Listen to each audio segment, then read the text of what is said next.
lesi sikhathi sokuthandaza ngesiju noma ukuzidla.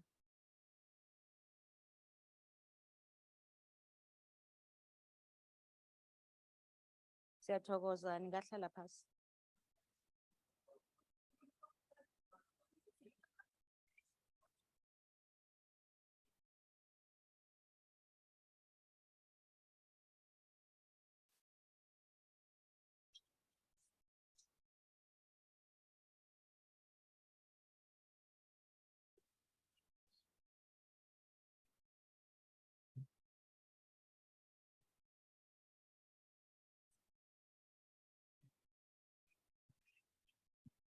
Order, honorable members. Order.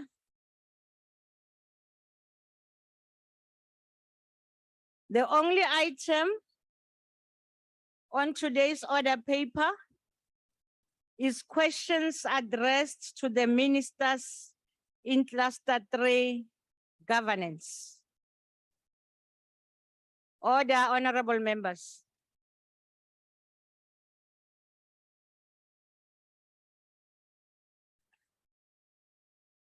Nazir.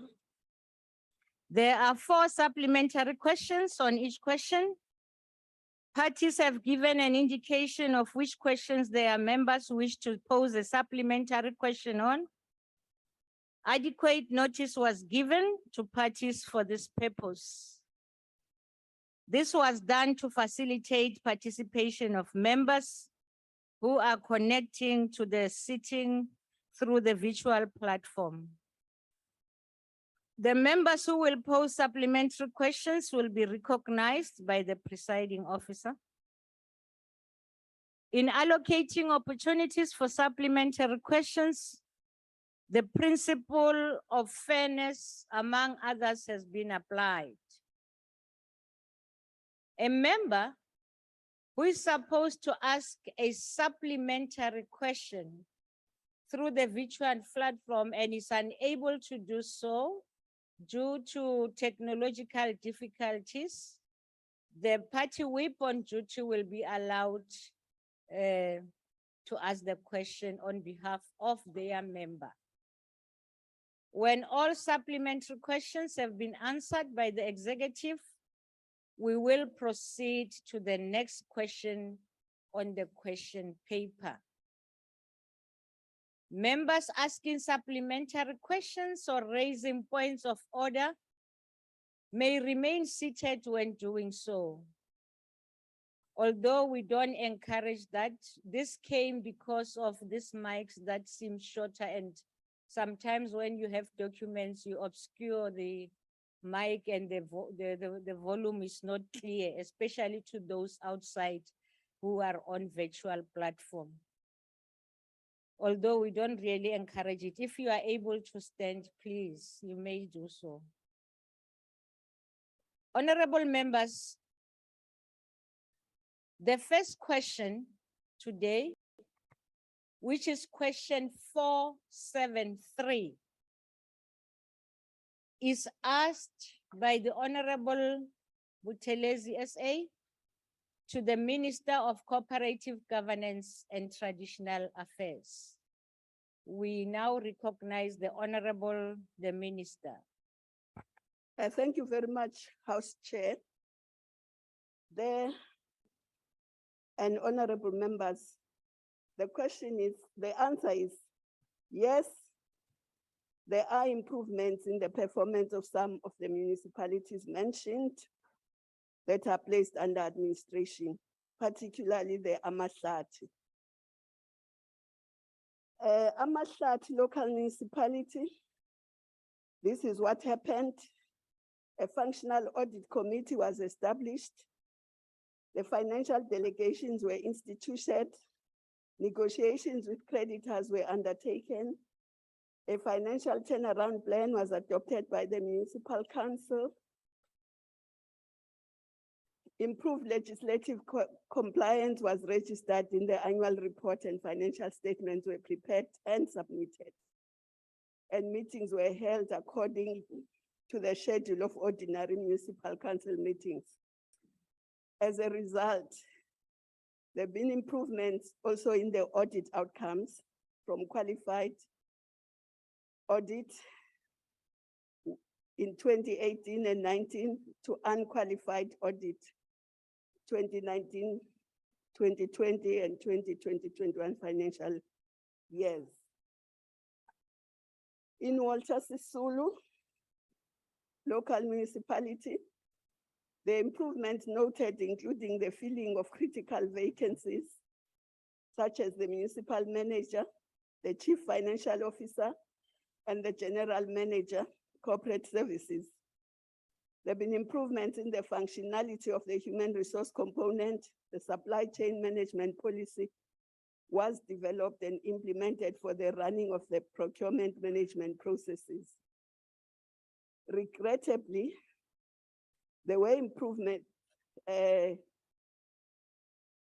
but this did not translate into sustained improved audit opinions. Enoch Mkijima, the Eastern Cape Provincial Executive in August 2018 placed Enoch Mkijima local municipality under administration in terms of section 1391B and 5 of the Constitution.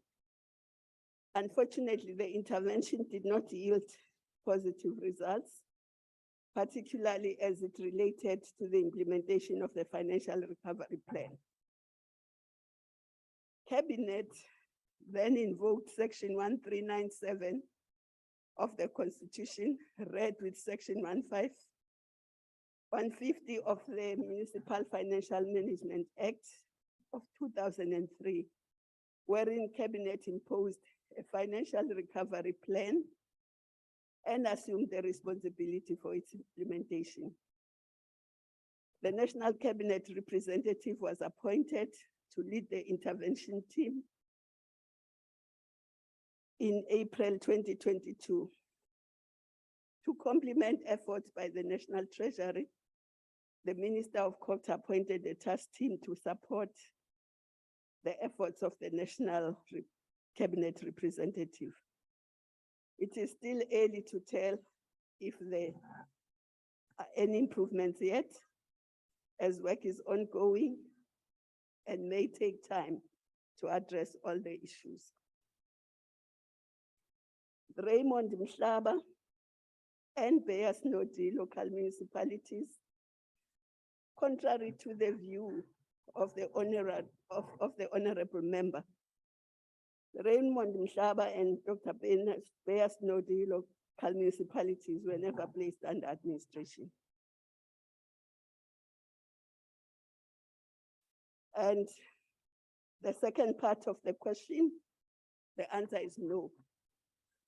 The department has no intention of putting more municipalities under administration.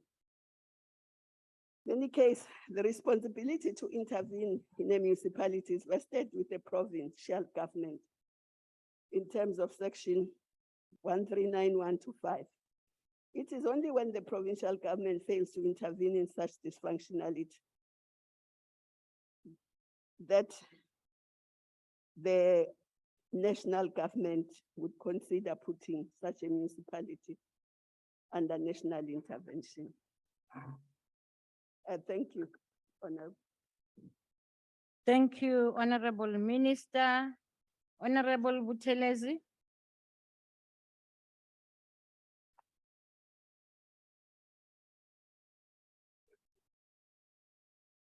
Honorable Buthelezi of the IFP. Thank you, Chairperson. Honorable Minister, these municipalities are under administration as they are unable to adequately fulfill their executive mandate and legislative obligations. I'd like to know what are some of the consequence management implementations that have been recommended for those officials who have been found guilty of mismanagement or poor governance, and what is the government's commitment to ensuring that the recommendations are carried through? Thank you, Chairperson. Thank you, Honorable Buthelezi. The Honorable the Minister. Thank you very much, Honorable. Honorable Member Telesi. Obviously, if an official is found guilty, depending on what he's guilty or she's guilty of, there are consequences. And if you were to mention specifics, then we could deal with that. Thank you. Thank you. The next follow-up questions will come from the Honorable B.M. Hadebe. Asbonge, Minister, experience has shown that the answer to underperforming municipality is not resolved by placing them under administration. Rather, deal with the root cause of underperformance, ensure appropriate support to match their diagnosis. What would your perspective be in this regard? Secondly, have the root cause analysis which necessitated this intervention in this said municipality been dealt with? Thank you. Ngiyabonga, sithokoze mama. Sithokoze, Hlonishwa. Ngiyabonga Mhlonishwa Hadebe. Labo masipala abanazo inkinga ezifanayo. So ngeke kusho ukuthi nansi into kufanele uyenze across the board. Yebo ngiyavumelana nawe ukuthi kufanele sibheke ukuthi umsuka wenkinga yini umasipala nomasipala. Uma ngabe ke sesifuna isisombululo, leso sisombululo sibheke enkingeni. So siyavumelana lapho. Kodwa ke esibhekayo manje ukuthi kufanele ukuthi singalindi njengoba siba analyze omasipala sibambisane nama province ukuthi yini isupport enganikezwa kulo masipala makubonakala ukuthi unenkinga under section 154. Kodwa makuhlula lapho ke bese kiwa 139 kungabi 139 okuqalwa ngayo. Ngiyabonga. Sithokoze Mhlonishwa. Umbuzo olandelayo uza ngoMhlonishwa Mkhaliphi. No, Paki. So, you know, this the that will be taking place. Honorable Motsekga, please. Honorable McPherson. Sorry, Chair. According to the submission to the table, it's Honorable Brink next. Oh, I'm on the lower one. Sorry. Thank you for that. Yes, Honorable Brink. Thank you very much, Chair. Minister, it would seem that intergovernmental interventions by COGTA are a little bit like President Ramaphosa trying to fill potholes on a dirt road in Dalmas. It's just a mess. Has the minister considered whether and how national government, including national government policy, such as preferential procurement and BEE, in fact contribute to the systemic failure of certain municipalities? Thank you. The Honorable, the Minister. Ngiyabonga. Into engayisho nje ukuthi njengamanje siphezulu kokuthi sibheke ukuthi kulo 21 years womasipala wall to wall senze i-review sibone ukuthi yini esebenza kahle yini engasebenzi kahle yini efuna ukushintshwa yini engafuni ukushintshwa yiloko ke sikwenzayo njengamanje. Ngiyabonga. Sithokoze. The last question will be asked by the Honorable I.M. Grunewald. Thank you, Chair. It is a fact that some municipalities is even worse off after they have been placed under administration, and such municipalities do not comply with Section 138 of the MFMA. And in the light that the President said at the SALGO meeting, if you want to see real state capture, you must look at local government, and that municipal capture leads to wasteful expenditure and bad service delivery. Would the minister then instigate independent forensic investigation to those municipalities that do not improve after intervention? Because the intervention team must surely be part of the municipal state capture. Thank you, Chair. Thank you. Leyo ke state capture ikhulunywa uJudge Zondo hayi mina. Uyena odila nayo. Angizodila ke nge-state capture mina la ngizodila ngomasipala. Okay. Thank you. Honorable members, we now proceed to question 463 asked by the Honorable Mpumza to the Minister of COGTA. The Honorable, the Minister. Thank you very much, House Chair. If we look at the Auditor General's report, it does not paint a picture of glaring deterioration as stated. If you look at the outcomes between 2016 and 2017 and 2020 and 2021 financial years, the most recent consolidated general report of the local government audit outcomes reflects an improvement on unqualified audit opinions. In 2019-2020, 128 municipalities obtained unqualified audit opinions. For both unqualified audit opinions with no findings and with findings. In 2021, 141 municipalities obtained unqualified audit opinions, both unqualified with no findings and with findings. So this may not be where we want to be, but it is not a deterioration. It is an improvement. Of course, political parties must send ethical leaders to municipalities. The ethical leadership at both political and administration is critical in the stabilization of municipalities. The local government audit outcomes and COGTA State of Local Government report confirms the correlation between failures in governance as a main driver for poor performance and undesired audit outcomes. To address the challenges, the municipal supports and intervention plans framework has been developed by COGTA,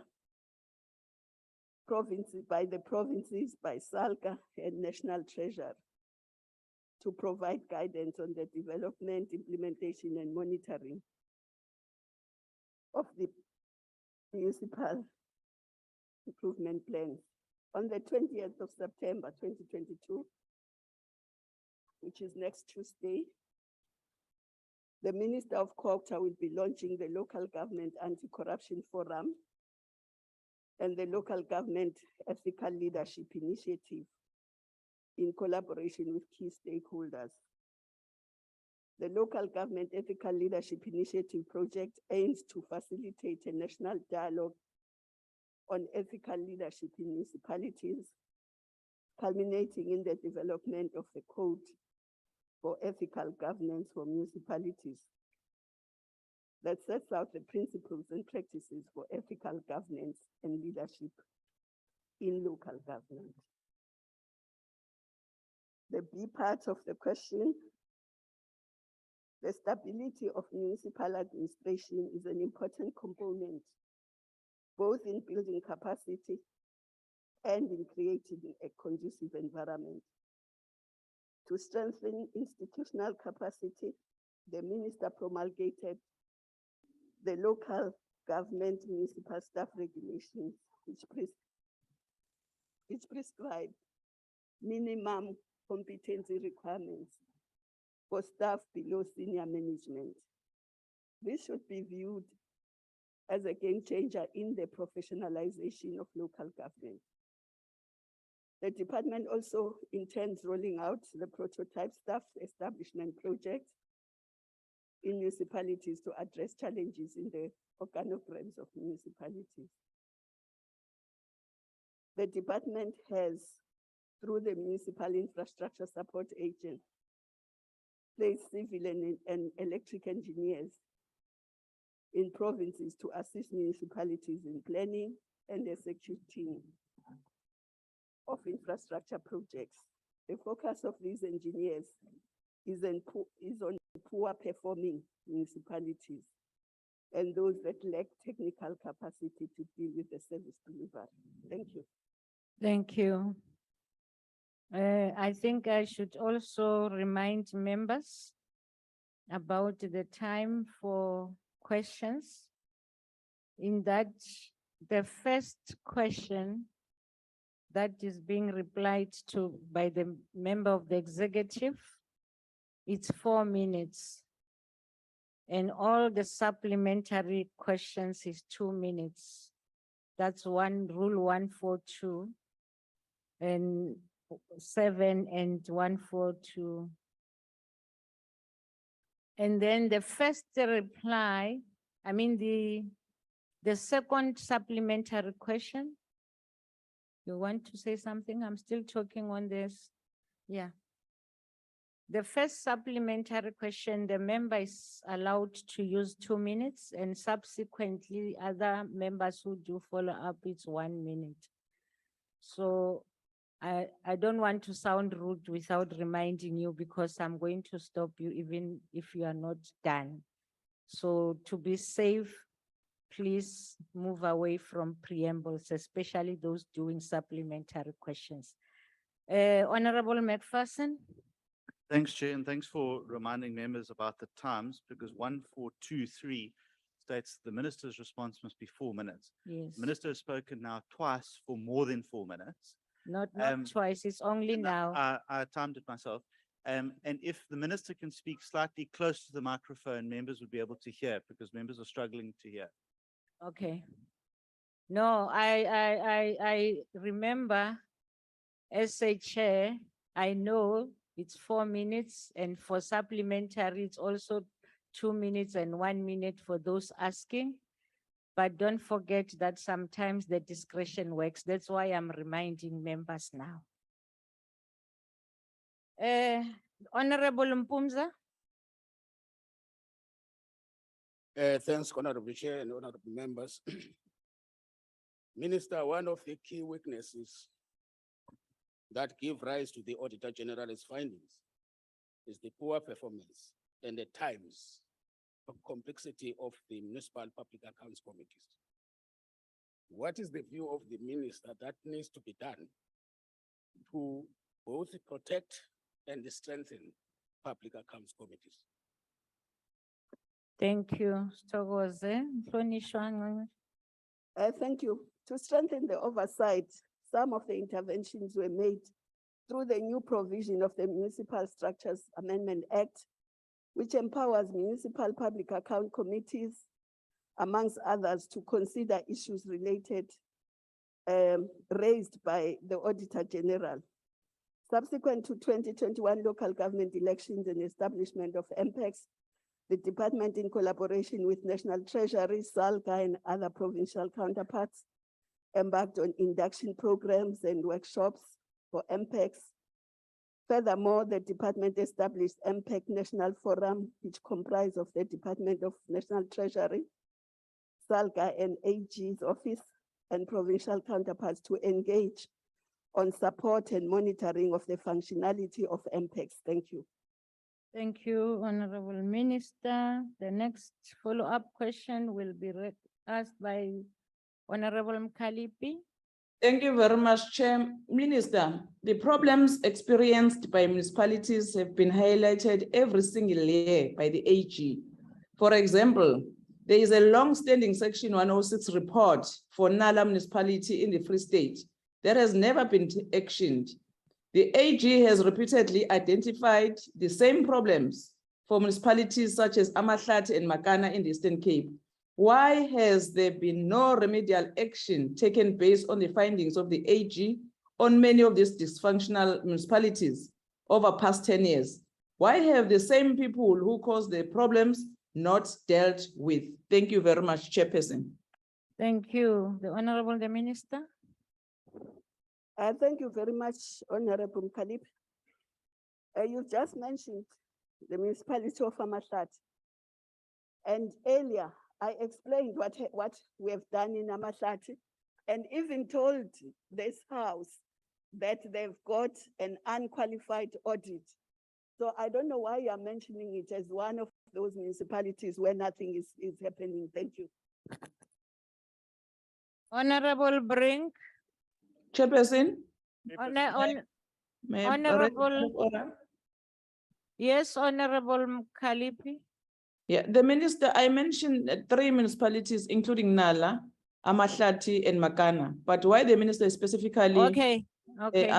responding on Amahlati? Can the minister, Chairperson, answer the okay. question as indicated? Thank you. Yes, if honorable members want details about each municipality, they must tell me before I come to the house. Thank you.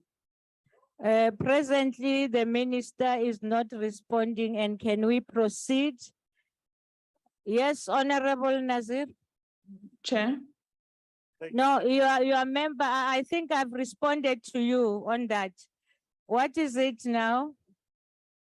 Thank you, Chairperson. Chairperson, the question specifically asked Honorable member. long-standing section 106 report for Nala municipality. Yes. Minister, No, we heard the minister. Please sit down. I heard what you are saying. she doesn't know what's happening. Honorable member, please take your She seat. doesn't have to respond. No, take your seat, Honorable Paulson, please. The Honorable Minister has responded. And as always, I will remind you that sitting in this chair, I don't have any right to tell any member of the executive how to respond. And we know what you can do with the dissatisfaction. Please, let's allow this process to go on. Chair. Honorable Brink, Aye, Chair. Honorable Mkalipi, is that a point of order that I've ruled on? Yes, Chair. This is not on, Chairperson. We come here prepared, but now if the I minister. hear you. Yeah. I hear you. Wrong, Chairperson. I Can hear you you, also but answer that? unfortunately, we can't resolve that in the House. You know the processes that can be taken. I've ruled on that matter and I'm not going back to it. Thank you very much. Honorable Brink. Thanks very much, Chairperson. When it comes to audit outcomes, the minister's own Department of Cooperative Governance has quite a bad record with a string of audit disclaimers and qualified audits, as well as billions in irregular expenditure that still hasn't been addressed relating to the Community Works Program. Does the minister consequently find it difficult to preach good audit outcomes to municipalities? Thank you, Honorable Minister. Thank you. I've not had a disclaimer since I arrived in this department. Yes, I found disclaimers in the department. So I do not find it difficult to preach good governance and audits to municipalities. But let me explain. There are 257 municipalities. And if we are going to, as a follow-up question, just raise any municipality, I don't have all that information in my head about all the municipalities. It's not that I don't want to answer Honorable Mkalipi. She can ask a question specific on the municipality, and in a written question or oral, I'll answer. Thank you. But I can't be expected to know all 256 and answer every municipality that crops up in the House during question time. Thank you. Thank you, Honorable Member, Honorable Minister. Honorable members, don't do that. Honorable Sheikh Imam.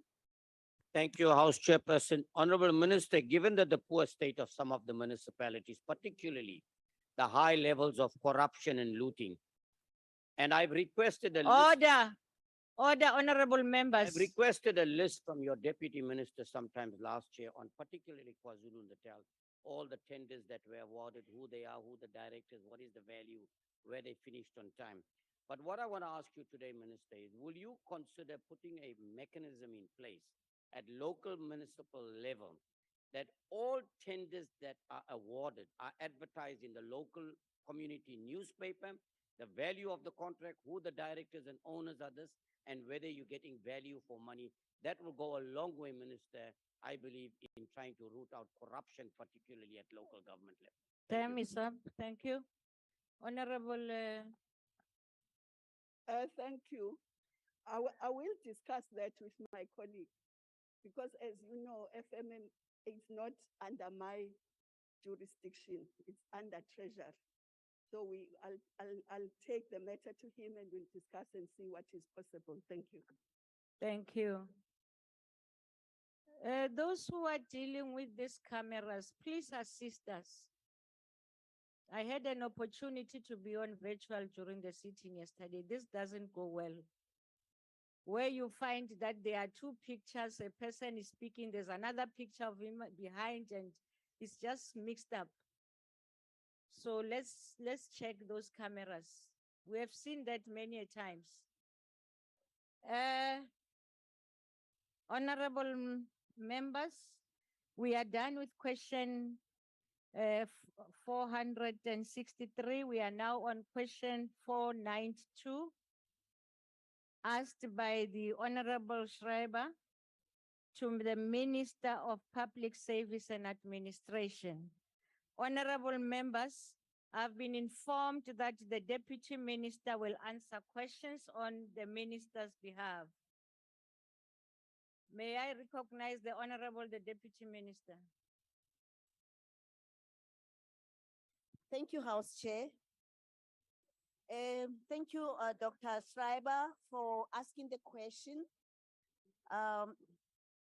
The Deployment Committee of the African National Congress is not, and I repeat, is not an organ of state, and its policies do not constitute law. Consequently, neither the minister nor any executive authority is obliged to implement ANC recommended strategy outside government policy.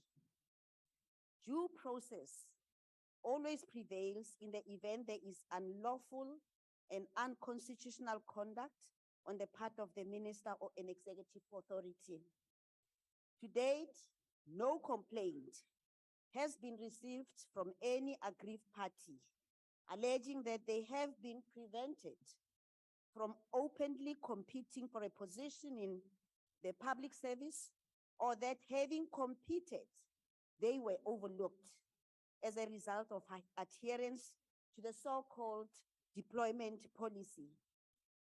Therefore, there has never been any need for disciplinary action against any official affecting the non-existent or so-called deployment policy of the African National Congress. Personnel or staff in the public service is recruited through public service regulations, recruited and appointed through public service regulations. I thank you, House Chairperson. Thank you. Honorable Schreiber. Thank you very much, Chairperson. Clearly, Chief Justice Zondo disagrees with everything you've just said, Deputy Minister. Allow me to quote directly from the State Capture Report. Quote, within the current constitutional and statutory framework, it is unlawful and unconstitutional for a president of this country and any minister, deputy minister, or director general or other government official to take into account recommendations of the ANC Deployment Committee, end quote. As you know, the DA has gone to court to abolish cadre deployment corruption in line with this finding by Chief Justice Zondo. But what has this government done? And we've seen it again here today. Instead of supporting the DA's efforts to implement the findings of the State Capture Commission, President Ramaphosa has chosen to defend cadre deployment by opposing our court case. He has even gone so far as to try and discredit the State Capture Commission, which cost taxpayers over 1 billion rand, by claiming that its findings are, quote, not binding.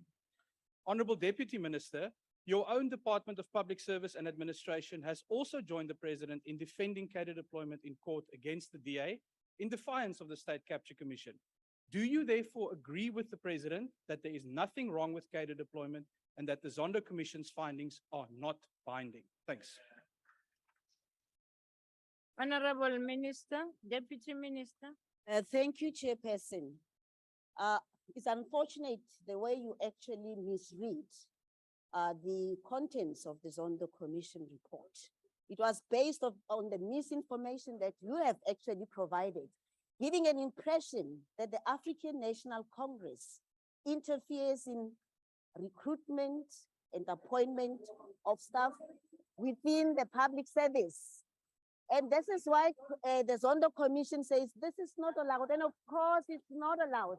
And no matter how loud it is actually said that it's not allowed, you keep on repeating it because you think it's in your favor to give South Africans an impression that the African National Congress goes into government, bars everybody out, and actually appoint only African National Congress members, which is not the case. Nobody is actually ever asked to produce a membership of the African National Congress when they come looking for work in government.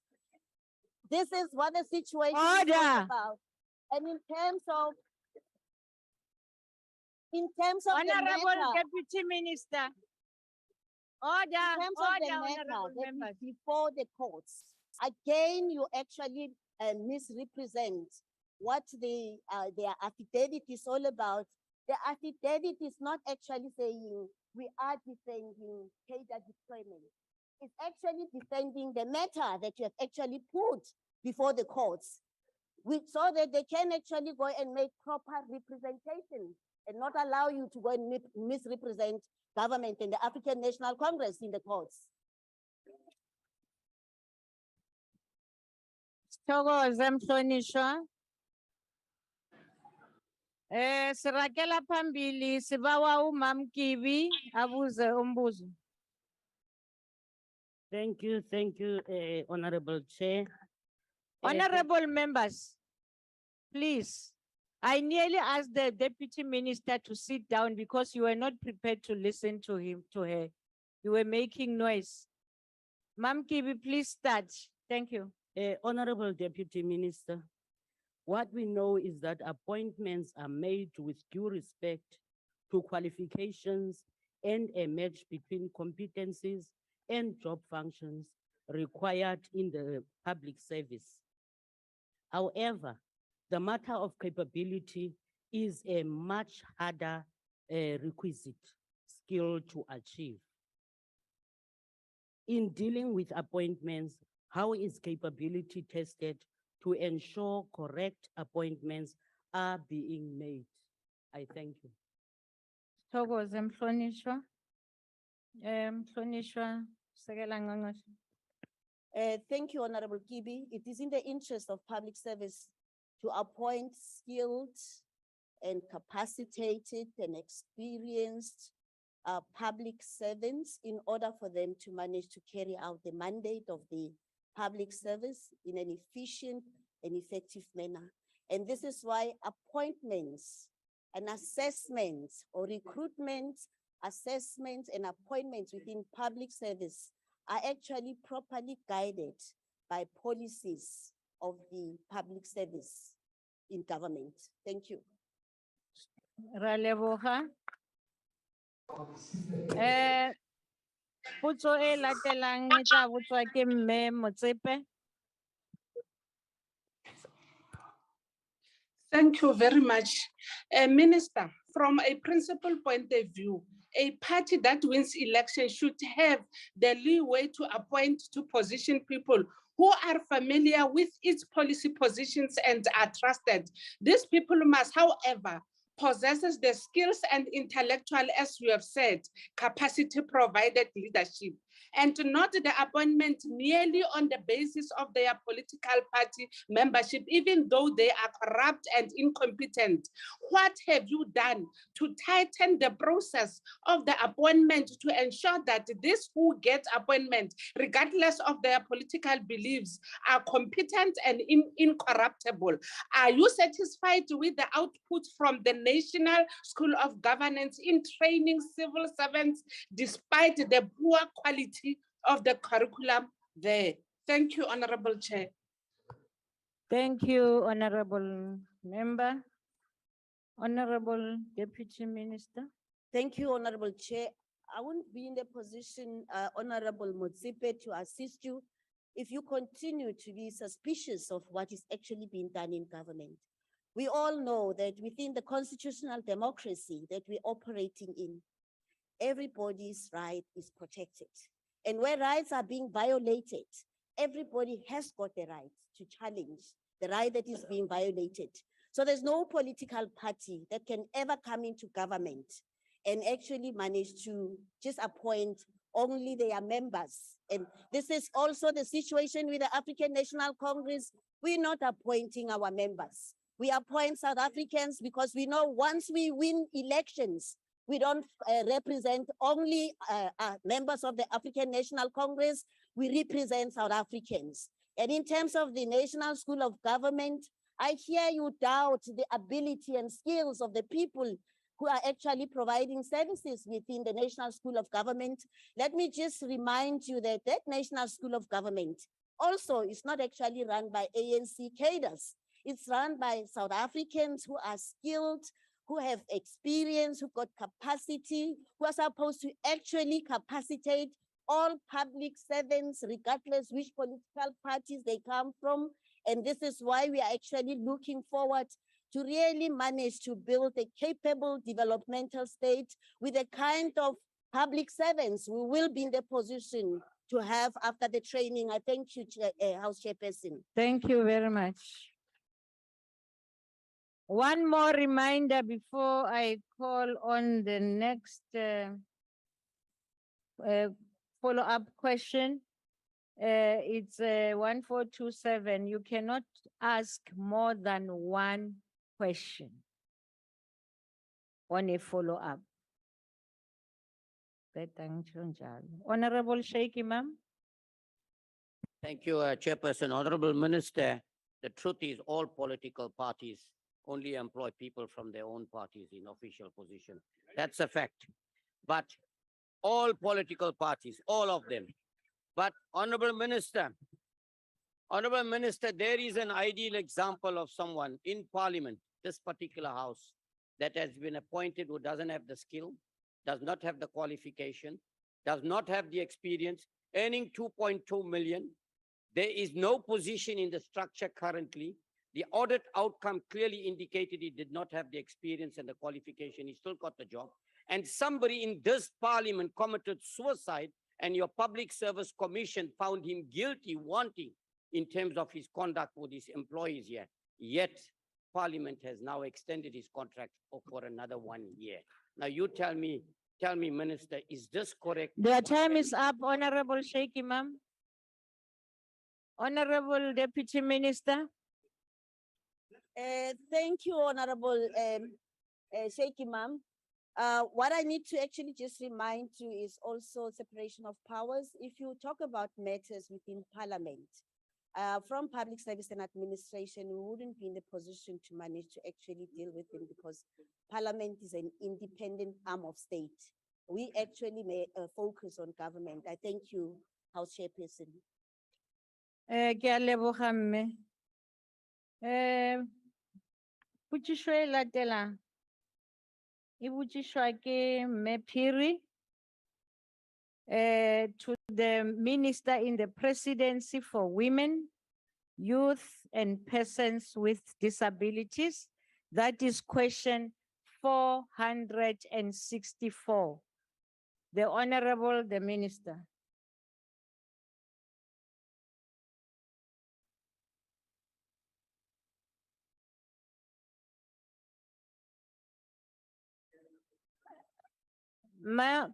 Please switch on the mic. And if it's possible, we won't hear you from that position. I don't know if you can shift towards the mic. Yes, try that. Thank you. Yes. The department facilitated development of comprehensive national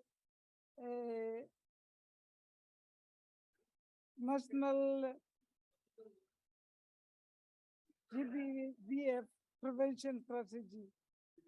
The first one of its kind. The strategy is significantly aligned to Pillar 2, prevention and rebuilding of social cohesion, and on of the National Strategic Plan on the gender-based violence and femicide. Furthermore, the NSP of the GBVF addresses the linkages of poverty, GBVF, and focuses on economic power of women in Pillar 5. The pillar recognizes the clear link between GBVF and economic dependence and seeks to ensure that obstacles to women's economic autonomy are effectively addressed. The pillar sets out to transform the structural makeup of the South African economy by systematically increasing access, control, ownership, and productive resources to women, strengthening the participation in the world of work in order to address the economic drivers of gender-based violence across local, provincial, and national spheres of government, and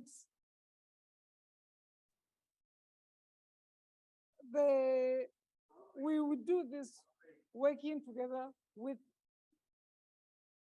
enhanced in also by partnership that is growing of working with the National Development Plan, the DDM, and all people in our country. This is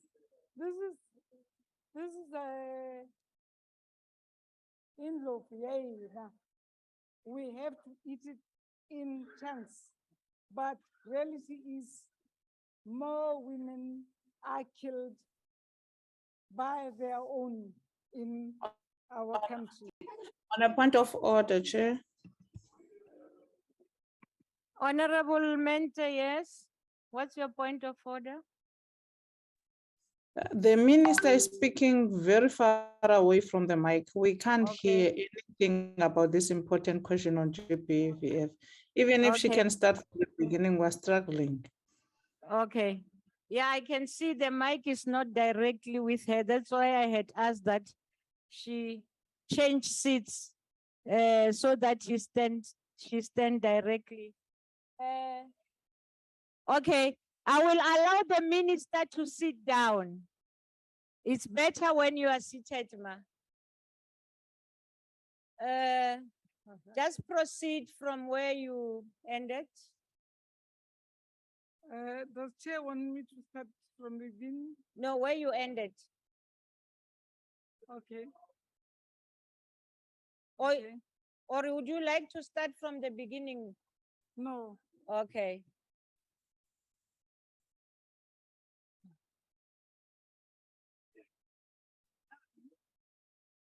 I've finished the answer.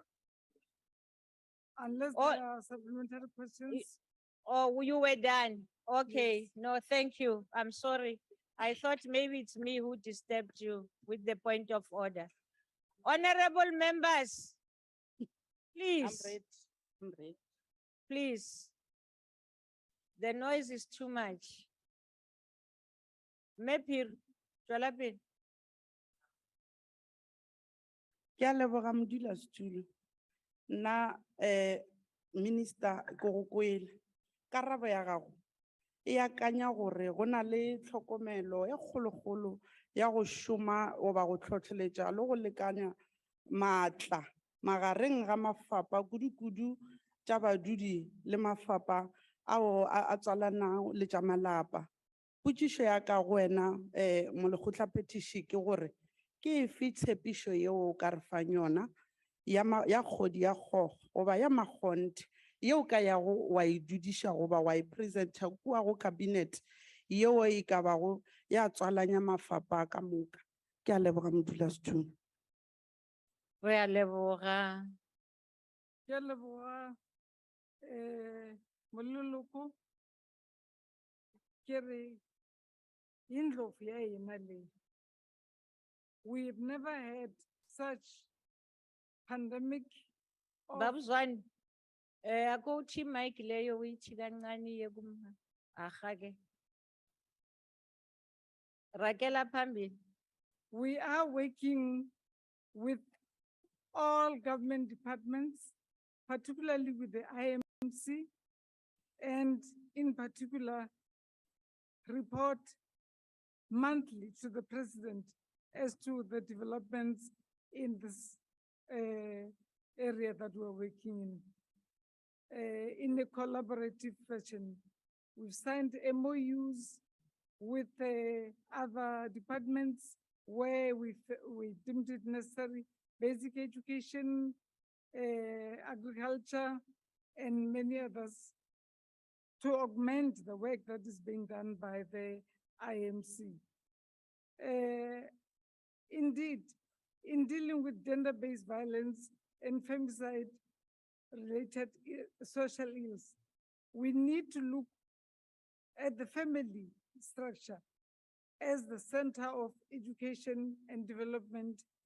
Family stigmas and beliefs must also be addressed. The interventions that are family focused, aimed at changing behavior, should be a priority for development of involvement of community mobilization. According to the gender-based violence and femicide legal provisions, one is obliged to report sexual offenses. Whether it's of next door neighbor or intrusion, it says no one must be left behind. When if you hear intrusion of a woman, Re a leboga, nako ya lena e fedile. okay. Thank you. Honorable Sharif. Thank you, House Chairperson. Minister, your colleague, Minister Becky Cele, said that a woman is lucky to be raped by one man instead of multiple men. The root cause of gender-based violence remains how men view women and their view on GBVF. Minister, you are meant to be at the forefront of ensuring that GBVF is being fought against at all levels, in all circles and spaces you find yourself in, and should speak against such patriarchy, including those within your own party. Do you agree with Minister Cele's views, and have you used your position in cabinet to raise this in order to show that no matter who you are, you cannot say such insensitive things? I thank you. Thank you. Ma'am, Honorable Minister.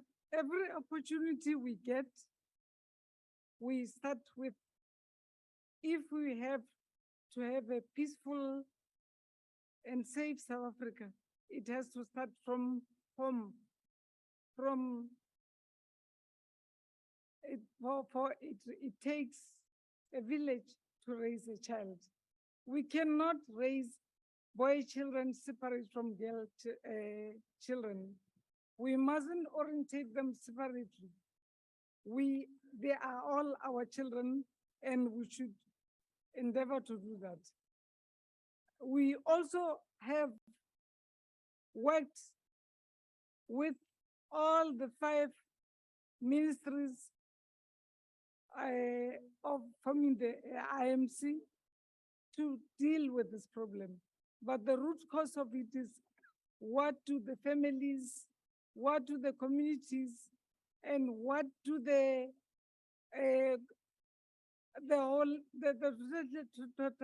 totality of the society say about this menace? We fought COVID together. We can, and we only hoped that it would be we will be bringing, after 2 years of negotiating with different stakeholders, government and non-governmental, but also NETLEC, past parliament, past cabinet, and we are now coming with the permission of the cabinet to the National Assembly to do away with the sketch. Thank you. Mam Kaula, Thank you, Chair. We'll take it on behalf of Mam Kaula. Minister, we struggle to understand your role in the context of the struggles of women in this country. Women are economically marginalized, and yet you have no programs of any kind to empower women economically. Women are daily victims of protecting themselves is given to the police alone, while you sit and fiddle your fingers. We want to know, Minister, what post-trauma programs has your department put in place for women who have been sexually violated in this country? Thank you very much. thank you. Honorable Minister. There is a call center which we share with the five IMC ministries appointed by the president, and we share the information with the police, with the president every month.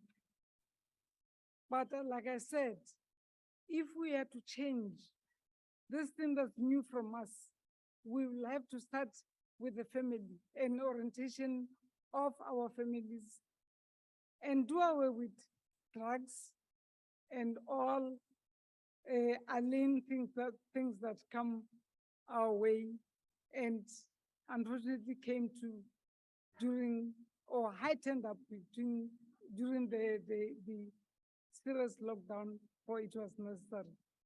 So we have to come back together, and finally, after having consulted all the constituencies, we will move to forming the gender-based violence council.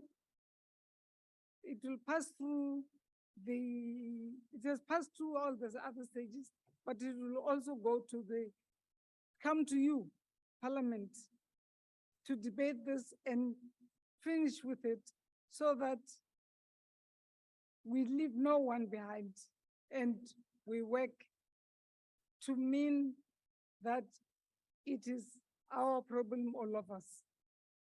It is not a problem of women who are being killed and girl children killed. It is a problem of socialization of all our people. Men, particularly men who are non-toxic masculinity, to come to the show and work with us from all walks of life where one has been to. Thank find you. that It's okay. Thank you. The time is Chairperson, up.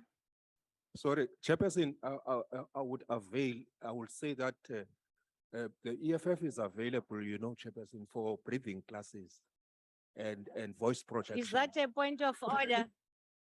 Abkaza, that's not a point of order. I'm sorry.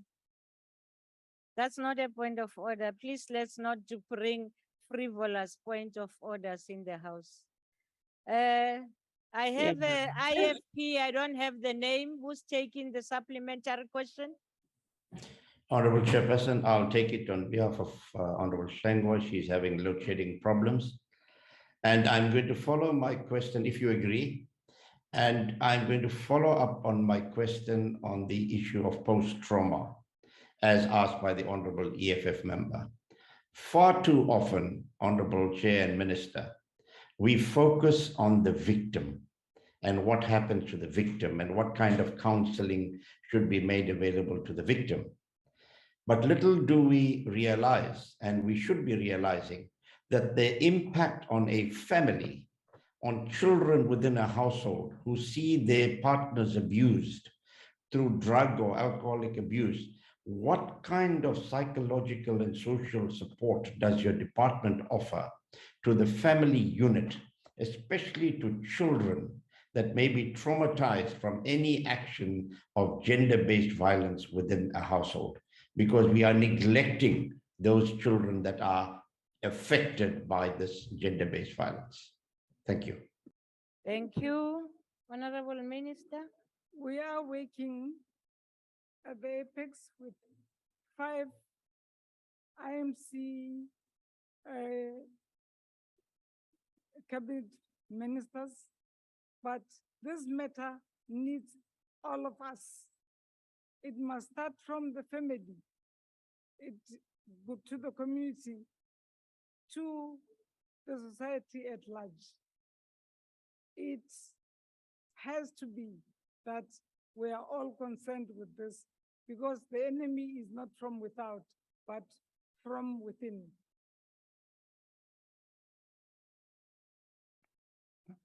Thank you.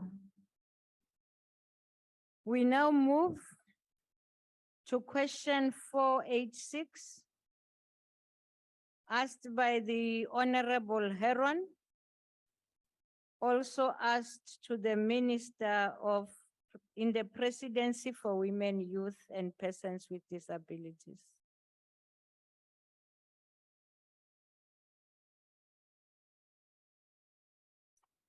That's the question of Shongo. Question 486. 486.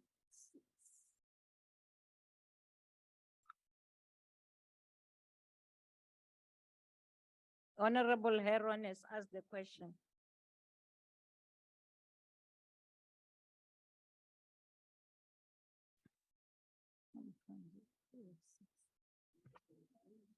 Should I assist Oh, yeah. by reading the question, maybe?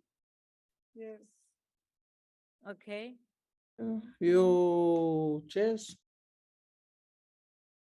If I may, the question 486, asked by the Honorable Heron of Good to the Minister in the Presidency for Women, Youth, and Persons with Disabilities. The question states that, with reference to the national gender-based violence, if the minister is listening, with reference to the National Gender-Based Violence Helpline, 0800-150-150, which is a government initiative advertised as being 24-hour call center dedicated to providing support and counseling to victims of GBV, and was widely published and used in various campaigns as the number to call when finding yourself in dangerous situation. What number of calls are received on average in a day? 2, type of services are rendered through the initiative to activate and source relevant assistance for the victim when in immediate danger.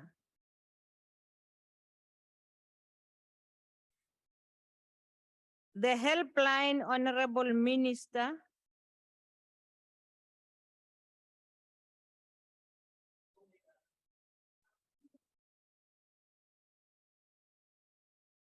Thank you, Chair. are you okay now? Yes. Okay, thank you. With reference to gender-based violence helpline, we received in 24 hours many calls which would be calling on one, asking for help, asking for dealing with the dangerous situations where they would be in, to also find how they should be assisted. We are still working with the Minister of Social Development and Public Works to get adequate places of safety for women in distress. And we think we were turning the corner. But nevertheless, from Nkwankwa to Matatiele to Mpumalanga to all corners of our country, the lamentation is one. It was at one stage, maybe it's, I don't know, I don't want to say it's traditional, that if one cries next door, yabo na leyo. But now you will be found liable if you are hearing Ntusheng, but you do nothing about it. We are also moving towards the 16 days of activism against women and children and girls. We need to work together. This is not a matter for the department or some selected departments, but for all of us. If we've conquered or we are conquering COVID-19, we should be able to deal with this man-made calamity that is facing us today. This is exacerbated by unemployment, which added on by the 2 million people who lost their jobs during COVID, plus the fact that we were just emerging from other challenges as a young nation. So we think the GBVF Council would allow us, as and when it's launched, as it went through the network, it's going through Parliament, to Cabinet, it will finally get to the honorable members of the House to say, how do we deal with once and for all? It is not a problem of women, it is a problem of the society at large. Thank you. Honorable Heron. Thank you, House Chair. House Chair. Order, Chair. Yes, Honorable Mkalipi, what's your point of order? Chair, who is the Deputy Minister of the Minister in Women and the President? Order, honorable members, Mani. Ngizaphendula. Honorable members. Honorable member, unfortunately, that's not a point of order. We proceed. Honorable Heron, please continue. Thank you, House Chair. House Chair, I'm not sure that the minister answered the question. I don't know how many calls were received in 24 hours on an average, but in any event, we agree that the scourge of GBVF is a whole of society problem, and that the helpline is an important tool in helping us to address the scourge and to provide some assistance to those who need it. We have, as a party, taken it upon ourselves to amplify the availability of the service through a campaign that we called Don't Shut Up, Speak Up. We're running campaigns on social media and paid for radio ads where good leader and Minister Dalil is calling on communities to speak up. But when you test the number sometimes, Minister, the number is sometimes not answered.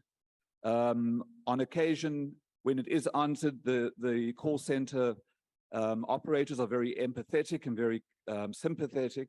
But the one thing that is perhaps missing is they're unable to respond to an emergency. If someone is in a situation that was that constituted a threat to their life or their body, the person on the other side of the call is not able to put that person through to the police or to social services. And so I'm asking the minister, isn't it time that we enhance the service? First of all, making sure that it is operational, but also that it connects to the police and to social services so that people can be connected to shelters or can get emergency help when it is needed most. Thank you. Thank you, Honorable Minister. Well, we cannot agree with you more. Safe to say that we will never have enough disintegrating of families and putting them in a place of safety. We need to make South Africa work and defeat this enemy like we defeated apartheid, working together. None of us should be left behind, and none of us should feel not being taken care of. So this matter is still going to come to Parliament, and Parliament would also help, because it's not a challenge of women. It's women and girl children. And unfortunately, on last Saturday, even school children are crying for safety. It's not a matter of Minister Peggy Kale only, but all of us, because it's a man-made problem, and we will never have enough shelters.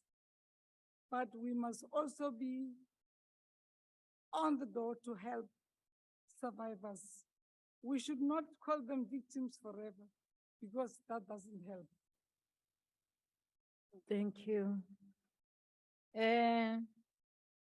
Honorable Prudence. It's what is written here. PB Prudence. Thank you, House Chair. Honorable Minister, indeed, what you are saying that the fight against GBVF needs all of us as South Africans. It cannot be just the department and the police.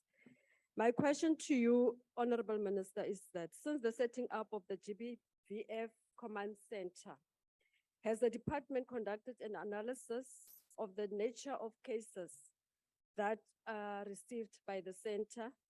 Secondly, how is the National Strategic Plan doing in its progress towards its defined objectives? Thank you, Honorable House Chair.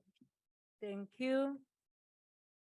I hope you took note of 1427, not more than one supplementary question. But it's up to the minister if she wants to respond to both. Honorable Minister. Chair, thank you for the question from the member. But I also want to reiterate that it is going to take all of us to really fight this menace that became worse with COVID. We need to work towards socio-economic inclusion of women, so that women don't stay in toxic relationships for the mere fact of being looked after, when the next thing would be to take them cold out of that kind of a situation.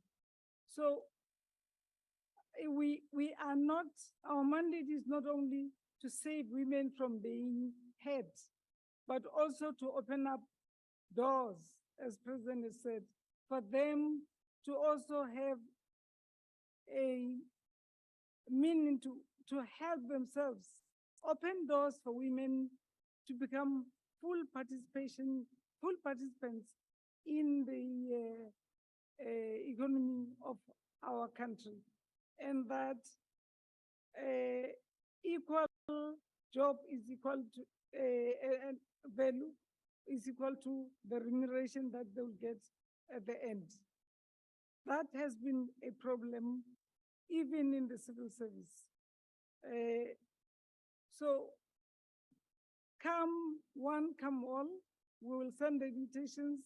In October, we will have Wekona in partnership with COGTA. And in December, we will have 16 days of activism. Thank but you. Oksalayo, it's open up Amasango so that women do not stay in relationships because Thank you. they will be looked after. Thank you, ma'am. Honorable Marekwa, my apologies. On the guide, it's Marekwa. On the summary, it's Prudence. Sorry. We now proceed and call on the Honorable Sharif with a supplementary question. Thank you, House Chairperson. Minister, 153 women being raped in South Africa every day is evidence that your department continues to fail women in South Africa. In order to have a whole of society approach, how many NGOs or civil organizations is the National Helpline on GBVF working with to ensure that an effective response to GBVF? How many NGOs and civil organizations do they work with? Thank you, Chair. Thank you. Honorable Minister. Thank you very much. Women fought side by side with men for a free South Africa. They are not to sit on the floor to collect crumbles, but be, as they did, at the center of where things are going wrong. So the rape, it's not a woman raping a man, but otherwise. We also have to work, and we are working with the Department of Education. We're using the DDM model. We are looking at all other avenues that we can in innovation to make sure that women take their rightful place. But where we are sitting, the Black woman's face is a replica of what poverty is in South Africa. So if we work together and acknowledge that these are not visitors, they are, and they have been part and parcel of this South Africa we celebrate today throughout the world. Even our constitution, or starting with our constitution. Thank you. Honorable Sonti, you are the last with a supplementary question on this question 486. Thank you, Chairperson. Minister, the reality is that any woman who are victims of abuse do not know about the existence of this hotline because you have done nothing to publicize it. Beyond the hotlines, women need physical spaces where they can get assistance and advice. Have you engaged with the Department of Social Development and the Department of the police about creating the physical safe havens for abused women in the country? If not, why have you not had those engagements? Thank you, Chairperson. Thank you. Again, I will refer you to 1427, but it is the minister's prerogative to respond.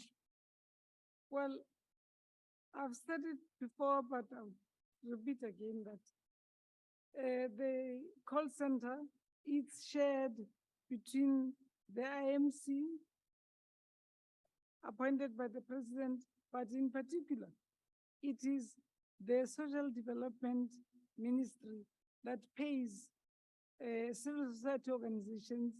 We use even radio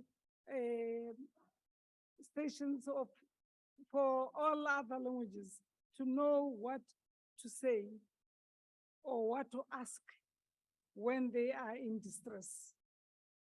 So we all need to work together to do away with this menace. Thank you.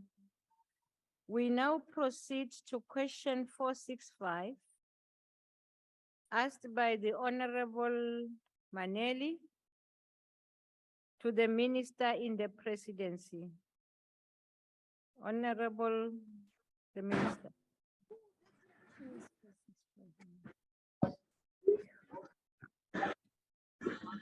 Thank you, Honorable Chair. A diagnostic report on the state of planning in the national and provincial spheres of government was commissioned. It outlined the following: a number of recommendations, which include amongst others, capacity building, planning, monitoring and evaluation in government, interlinkages between the spheres of government and the finalization of integrated development planning framework. The DPM-ESR department did develop a policy framework for integrated planning, which promotes and improve integration, harmonization of planning across the planning system, including national, provincial, and local government, and state-owned enterprises. Further provides analysis of draft strategic plans and annual performance plans of all spheres, in particular national and provincial. 3 rounds of assessing these APPs will take place. OE also, as a department, developed a piloted an annual performance plan rating tool to assist national departments in improving the quality of their APPs. The development of APPs is guided by a revised framework on strategic and annual performance. We did issue circulars to provide guidance to ensure that departments plan in line with priorities. We also have produced a budget prioritization framework to guide budgeting and allocation of funds in line with the agreed annual plans. In partnership with National School of Governance, we have developed 3-day training course that focuses on theory of change for planning in the public services. The department also hosts a number of forums to engage on this phenomenon. Amongst others is National Technical Planning Practice for Public Entities, National Steering Committee for Integrated Planning. Thank you, Honorable Chair. Thank you, Honorable Minister. Honorable Maneli.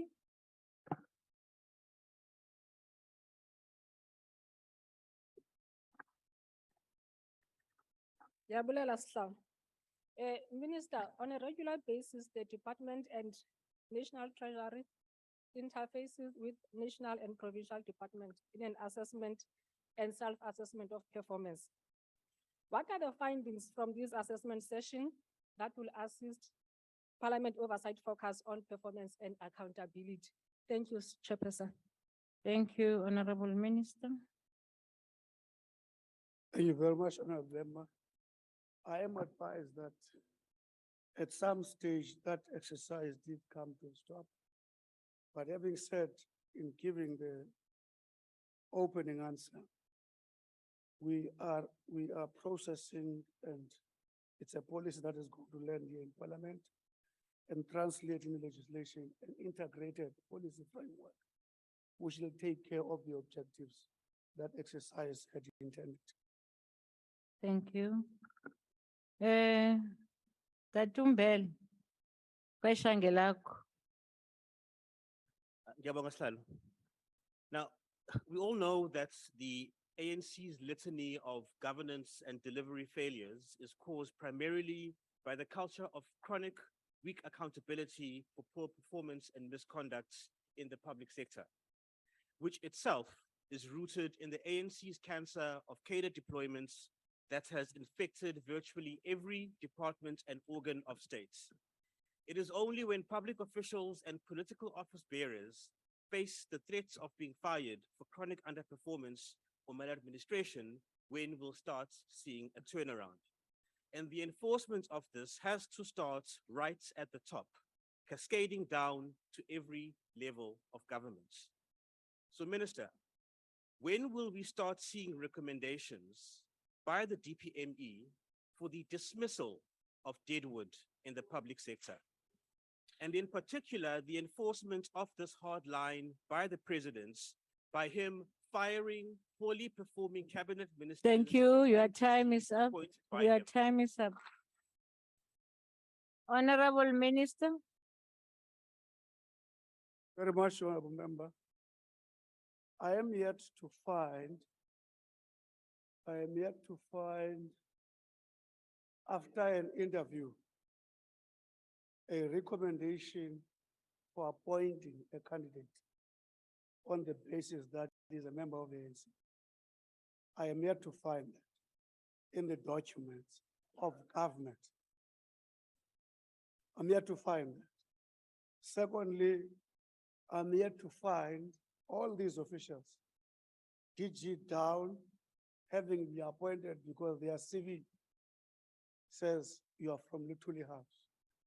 I have not come across that. However,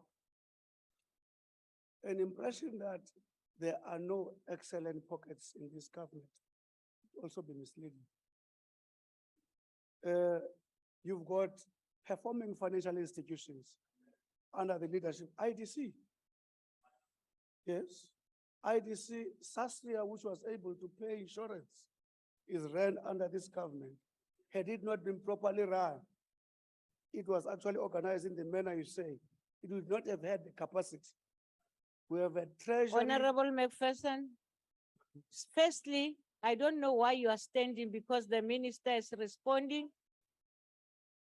Yeah, now We have got stop treasury. talking. All I'm trying to say, we've got a number of excellent institutions in this government. Now, well, you can make your size. The point I'm making is that then if you take that into account, surely that's a demonstration of a government that wants to get things better. As I'm talking to you now, I'm telling you about a number of interventions with a diagnostic and otherwise. All these interventions are intending to turn around government. Just recently, we have actually announced Vulindlela structural reforms, which have been widely accepted in South Africa. So all I'm saying is that if it satisfies you to believe that this government is going down, you must leave that as your comfort. But people are going to demonstrate as we move on. Unfortunately, your time is up, Minister. Mekomani. Thank you very much, Honorable Chairperson. Minister, the biggest weakness of the government-wide monitoring and evaluation system is that it does not give feedback to performance improvement of the underperforming ministries and departments to task. Neither do you have authority to modify their performance. With this in mind, should it not be better to leave the monitoring, evaluation, and reporting to the departments themselves and to hold them accountable for their own failures? Because as it is, the ministry is in an unnecessary decoration. Thank you very much. Okay, thank you, Makomani. Honorable Minister. Maybe one of the issues we are not going to be able to do. They say you can take a horse to the river, but you can't force it to drink. The honorable member is asking a question, whether indeed we deal with issues of underperformance or we write any recommendation. And I'm saying, if you read the records that we circulate in the state, you will find that we do. Secondly, you will understand that the separation of functions dictate that somebody else should evaluate you at the risk of you judging yourself from the egotistic point of view.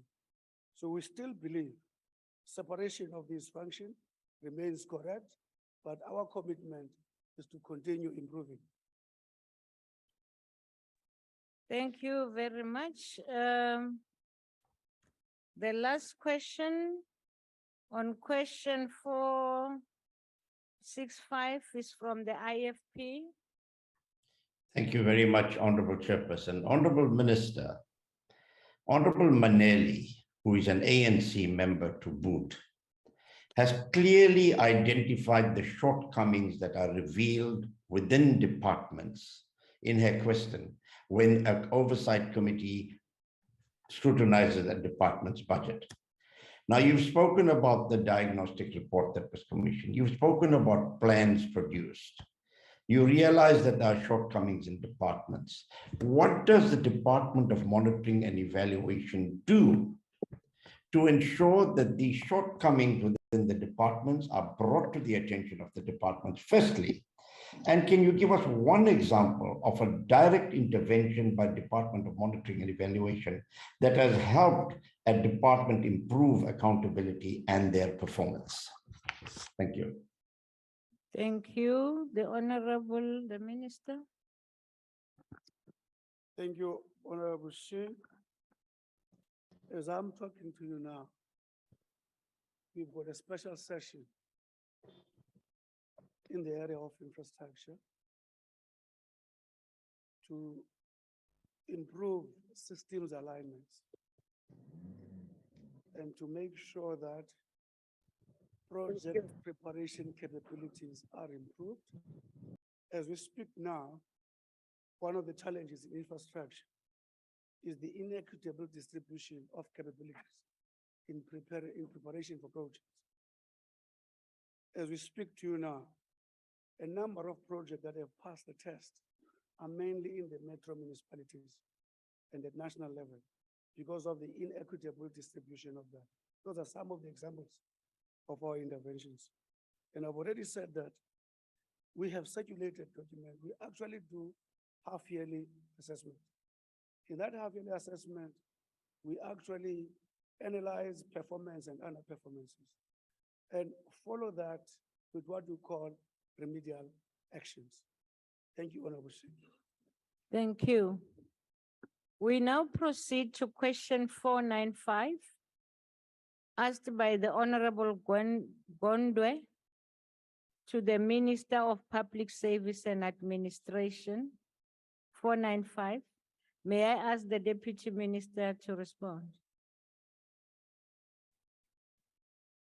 Thank you, House Chair. Thank you, Dr. Gondwe, for asking the question. Lifestyle audit process commenced on the 1st of April 2022. The department will circulate on the 31st of October 2022 letters and a template to national and provincial departments to provide further progress regarding conducting and investigating lifestyle audits. Feedback to the Department of Public Service and Administration is expected to be on or before the 31st of January 2023, taking into account timeframes for financial disclosures. This is the first year of implementing lifestyle audits.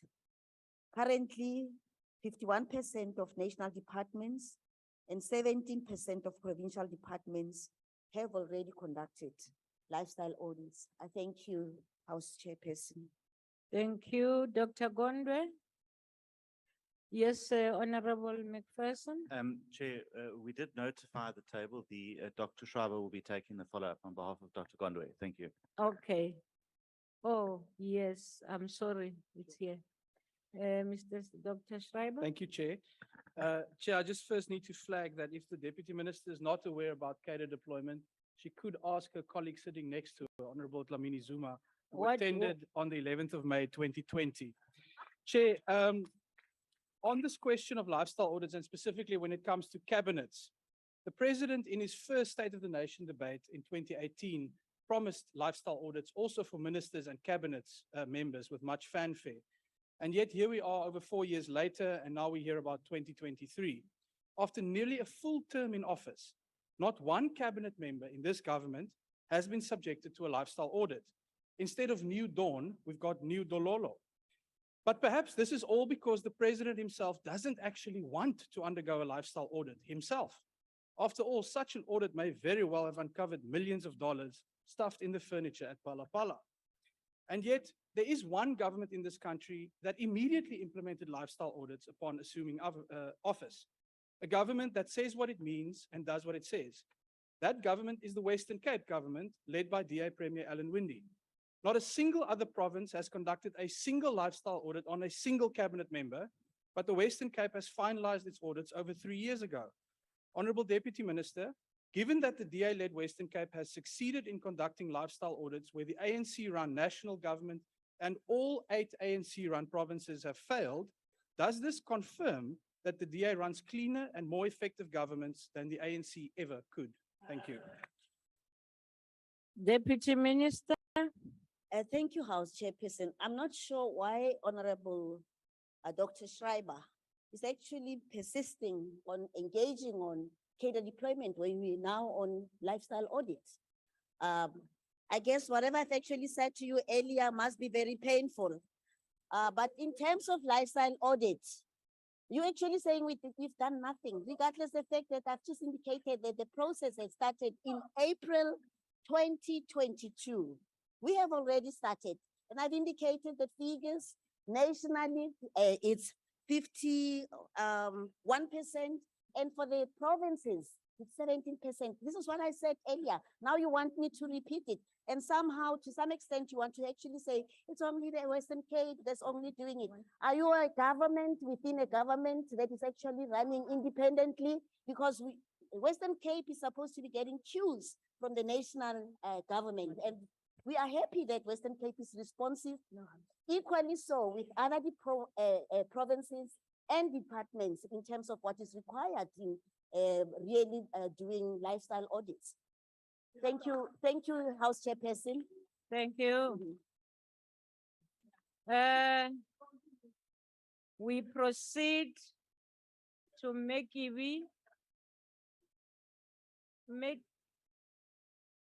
no. Yes. It says here, Ma'am, TB, or did they change it? Thank you very much, Change. House Chair. I will take this follow-up question on behalf of Mr. James Nchoncho. Honorable DM, the take-up of lifestyle audits across the country without any provincial exception can only be described as extremely poor. Whilst appreciating the complexities of conducting such audits, what are the underlying reasons for this and what is going to be done about it? Thank you. Thank you. I'm sorry, they gave me an outdated one. The new one says, Mr. James, you are right. So I'll just put this one far. Not one. Proceed, Deputy Minister. Thank you, House Chairperson, and thank you, Honorable Mugweba, for the question. Reasons that hamper the initial implementation of lifestyle audits are as follows. The ethics officers are designated in terms of public service regulations and not appointed. As such, some departments rotate them on an annual basis with the movement destabilizing these officers. The Forum for South African DGs, that is FOSAT, is actually looking into the matter. Lifestyle reviews entail the verification of information submitted via e-disclosure systems and identifying any unexplained wealth detected in the process. When anomalies are detected, referrals are made for investigation. The legality of lifestyle audits were questioned to the extent that implementation thereof was delayed, especially with the confusion around the position of lifestyle audits versus the requirements of the COPIA, Protection of Personal Information Act. This legal position was clarified, and further awareness sessions were conducted with ethics officers and provinces. Public Service Regulation 22 provides for lifestyle audits to be legally conducted as part of department's risk management process. There is no absolute right to the protection of personal information and no absolute ban on processing personal information, because we know in terms of Section 36(1) of the Constitution of the Republic of South Africa, it actually makes clear reference to limitation to rights. COPIA provides that public body is exempted from conditions for the lawful processing of personal information where strict compliance would likely Unfortunately, the prejudice time is proper up. discharging of the Thank function. you. I thank you, House Chairperson. Thank you. Honorable Komani. Thank you very much, House Chair. Minister, have you engaged with SARS in the process of conducting these lifestyle audits to ascertain that people are living within their means? In cases where it is found that people's lifestyles exceed their earnings capacity, what steps will be taken to ensure that those who finance their lifestyles via corrupt means are prosecuted? Thank you very much. Thank you, Honorable Deputy Minister. Thank you very much. I've actually indicated that when there is unexplained wealth, investigation, referrals are made and investigations will actually be conducted. And those investigations would actually include every public institution that we may possibly utilize, including SARS. I thank you, House Chairperson. Thank you. We are now Honorable Swart. Is the Thank last you. one this one? Thank you, House Chair. May I, with your permission, leave myself and the video off? Thank you, Deputy Minister. Rising from your response, the ACDP shares the view that lifestyle audits that were introduced in April 2021 are important management tools to prevent fraud and corruption in the public service. And we commend those various departments who have complied. Obviously, there's still a long way to go.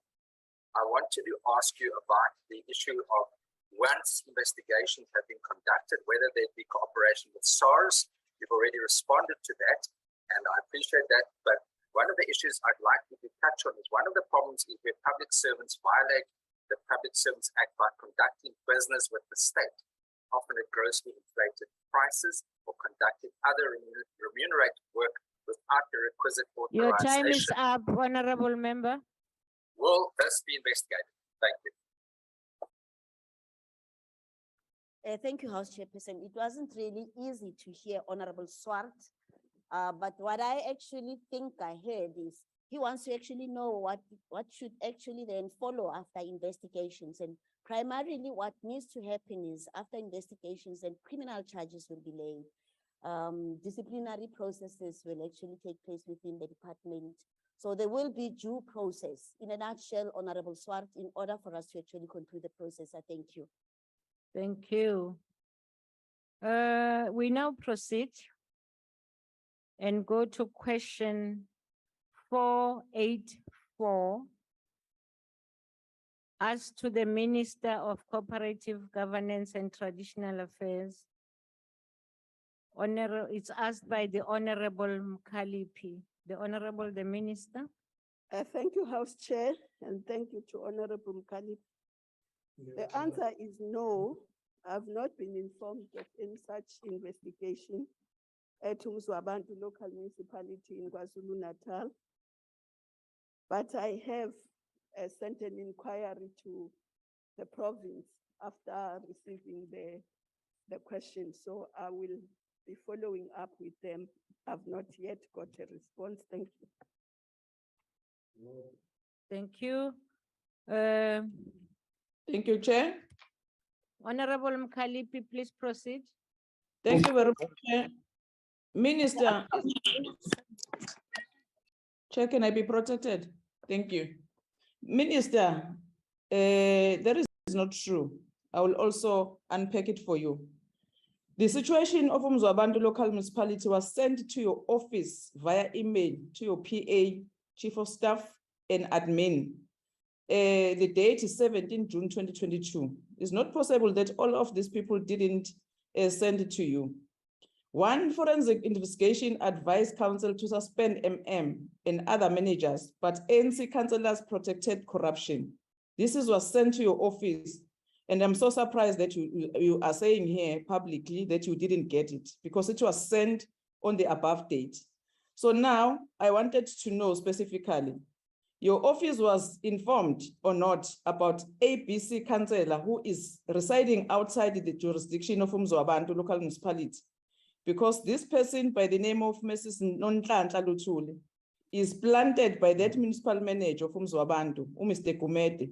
So I just wanted to know, what are you going to do to protect people of Umzwabantu against this illegal action by the ABC councillors there in Umzwabantu. So, and then secondly, could you please ask your staff members, because I want to know from you, why you didn't reply to the email that was sent to you in June? Because the corruption that is taking place there, Minister, you know very well that it's also costing people's life. People are dying when they are fighting corruption in the municipalities. So you are the last resort as the minister to intervene in such matters. Could you please respond very faithfully this time, Minister? Honorable Mkalipi, before the minister responds, you are aware that you asked a question that is not a follow-up to the initial question, which is in the rules. And it says directly that you must ask a question aligned to the initial question. No, when, Chair. when you asked your No, Chair. second question. No, Chair. Honorable No, Minister, Chair. please respond. I asked specifically question that is a follow-up to the original question is about Umzwabantu, Chair. Stop protecting ministers. Yes, you are right there, but the office and the staff, that doesn't come here. Thank you. Honorable Minister, proceed. Thank you, House Chair. First of all, I just want to object to the insinuation. If the Honorable Minister has the Honorable Mkalipe has. No, we are right. I'm the future minister of your portfolio. Correct, Madam. Honorable Mkalipi, you don't do that. Really, you don't do that. You are out of order, Honorable Mkalipi. You can't respond when the minister is responding. Please send me Wait. the email and the PA to which it was sent. I have not received that information. Thank you. Honorable members, we proceed. The next follow-up will be from Honorable Direko. Ere ke lebohe motsamaisi wa dipuisano. Motsamaisi wa dipuisano, mo bobodu bo leng teng bo lokela hore bo report-uwe ho ba molao. E seng ho tlo report-uwa ka mona e ka re minister ke karolo ya teng. Mme letona, re a utlwa hore motsotsong wa hona jwale ha o tsebe hore ho na le diphuputso tse ntse di etsuwa masepaleng ona. Jwale ke ne ke botsa hore na ho ka nka nako e kae hore o re fumanele hore na diphuputso tseo tse ntse di etsuwa di se di qaduwe ka nako e kae, di se di le ho kae motsotsong wa hona jwale. Ke a leboha. Did you get the translation, Honorable Minister? No, this thing doesn't work. But are you okay with the question? No. Can you try again, please? I got the last one about the time frame, but the earlier. That's the question, ma'am. Oh, okay. Well, I can say I can give them 1 week, or what's the date today? Yeah, let me give them just this week. And then next week I must make sure that they have responded. Thank you. Thank you. No, you heard the question, ma'am. Thanks. Honorable Groenewald. Thank you, Chair. It is a fact that the forensic investigation was done at the Matlusana municipality in 2016 by Open Waters Forensic Investigations and was already reported to the provincial expo in 2016. The findings of over 1.8 billion irregular expenditure of taxpayers' money. The Freedom Fund Plus applied for a prior application to the Northwest Province for a report and was refused. And in the light that the forensic report should be reported to the minister, would she then explain why there was no action taken due to the information of fraud and corruption being highlighted in this report, and would she make the report available to myself? Thank you, Chair. Thank you, Honorable Minister. Honorable House Chair, we're talking about Umzwabantu. We're not talking about Matlusane. Thank you. Thank you. The Honorable Hendricks. Thank you very much, Honorable Chair. Thank you to the Minister for assurance that she is taking up this matter. Also, thank you to Honorable Kalepi for bringing it to the attention of Parliament. The corruption in this municipality, which is also called Harding, is very serious. Will the Minister advise Al-Jamaa and the EFF of her findings and what actions she has taken after getting a response? Honorable Minister, I don't know if you want to respond. I had a comment mostly. will send the answer to Parliament. Thank you. Thank you.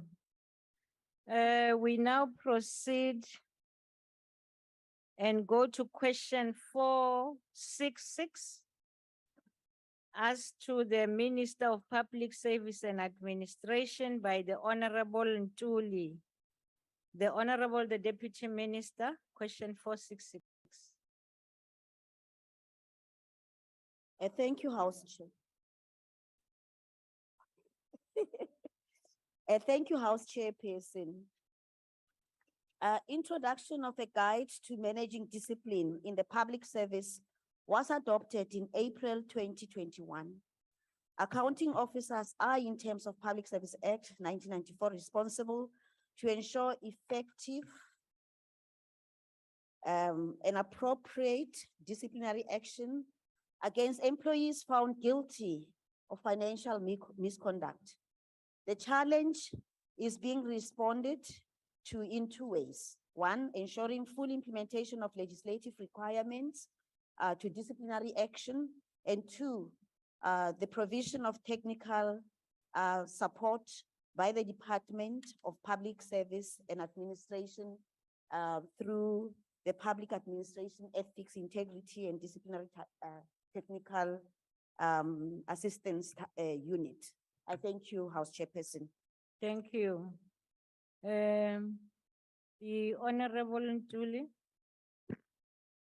Thank you, Honorable House Chair, and thank you, DM, for your response.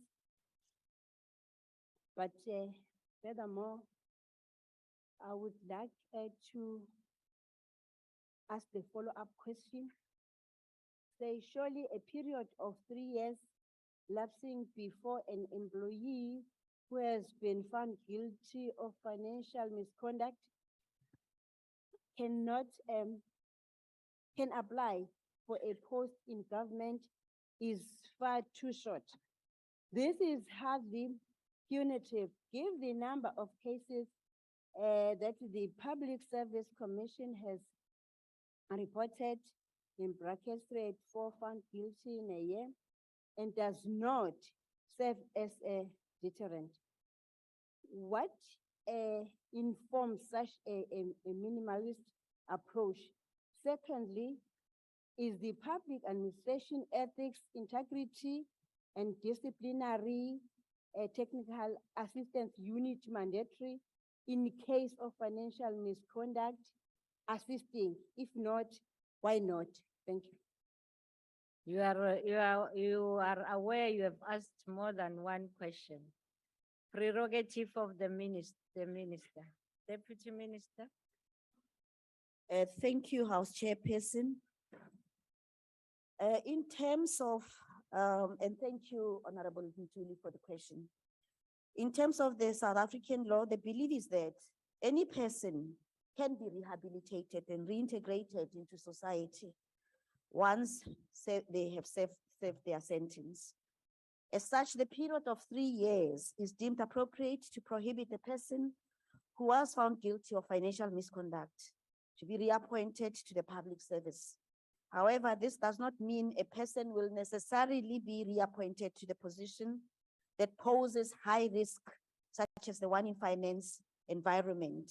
To address such risk, in 2020, the Department of Public Service and Administration revised the Z83 form to the extent that the application form for this position would actually manage to give information in terms of the transgressions that have happened in the past.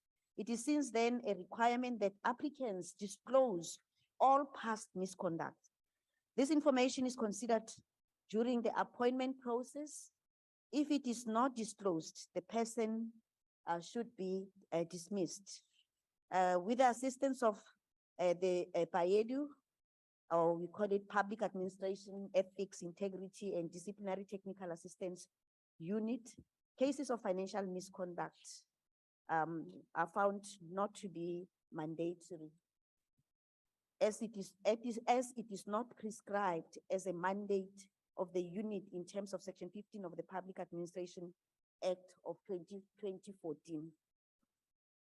Thank you. I thank you, Chairperson. Thank you, Dr. Schreiber. Thank you very much, Chair. This question obviously relates to financial misconduct, and one of the key ways in which that can be addressed, in addition to what the minister has highlighted, is of course the lifestyle audit. So we see how this all fits together.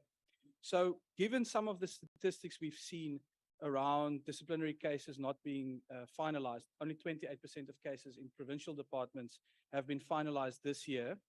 And given the financial misconduct, over 100 million rand that this has cost South Africans, I think we need absolute clarity on this question of addressing financial misconduct and specifically on lifestyle audits. So I'd like to know, has the Deputy Minister or any other current cabinet member personally undergone a lifestyle audit? Yes or no? Thanks. Thank you. Honorable Deputy Minister. Thank you, House Chairperson, and thank you, Dr. Schreiber, for the question. Basically, this question has got to do with financial misconduct, and I see you're going back to the previous question in terms of the lifestyle audit. It's very interesting, and it's indeed something that you need to develop interest in, because we are actually really serious about fighting corruption. And this is why earlier I've actually said to you, the process only started in April 2022. So we are busy with the process, and you are, for now, what you're actually expressing, you're interested in understanding as to whether the executive will also undergo lifestyle audits. Yes, that is in the pipeline. It will happen. I thank you. Honorable Motsepe. Chairperson. Order. There you very shall much. be order in the house. Honorable Motsepe. Thank you very much, Honorable Chair. Minister, departments are reported to have irregular and wasteful expenditure every single financial year. And quite a number of officials do conduct business with the state, illicitly or explicitly. What steps have you undertaken to ensure that you improve the skills capacity of public officials to manage public finance better and being the stumbling blocks towards ensuring that no public servants conduct business with the state? And Minister, don't be irritated. Please answer the questions. Thank you. Honorable Deputy Minister. Thank you, House Chairperson, and thank you for the question, Honorable Member. Basically, what you are actually asking, you want to find out as to whether The mic closer, please. Thank you. We are actually taking the whole issue of financial misconduct very serious. Measures are put in place to ensure that we deal with matters of this nature in a very effective and efficient manner. An honorable member wants to know, how do we then train public servants in order for them to know how to handle finances? Yes, we do that. And you would understand that finances normally would be under the chief financial officers, who actually put proper financial control measures. But at the same time, we do continue with ongoing training within public service, depending on the competencies of every public servant, including issues of finances, which are matters that are actually also dealt with by the National School of Government.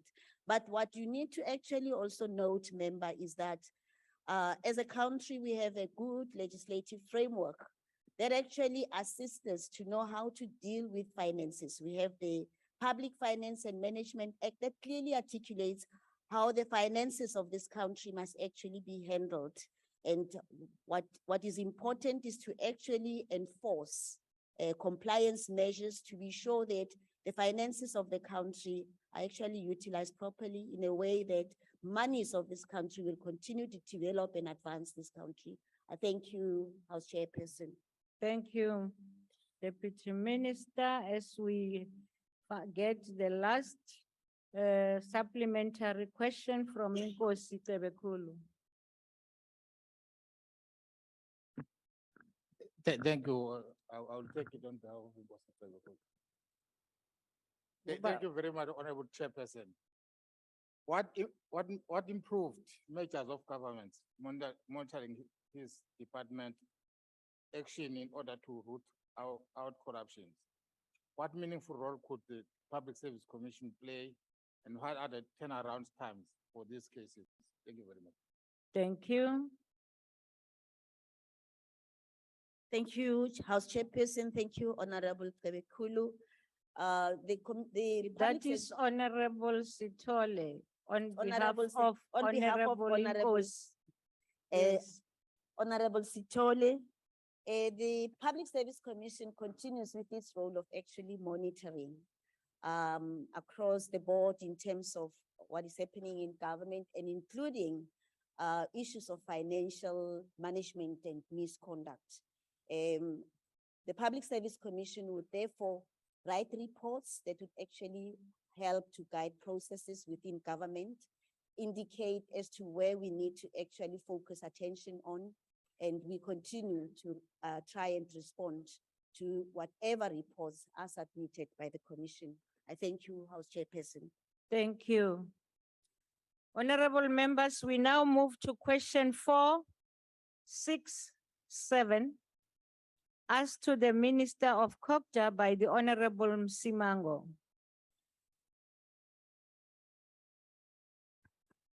Thank you very much, House Chair, and thanks to Honorable Msimang for the question.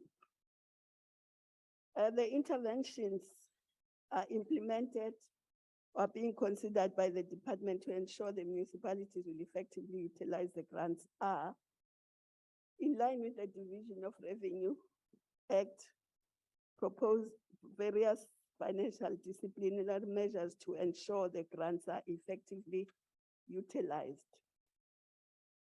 Transfers are withheld should expenditure and implementation progress not be substantial to warrant a further transfer. Transfers are only paid when progress has been made on the previous transfers. Through the support and monitoring given by the Municipal Infrastructure Support Agency, MISA, technical personnel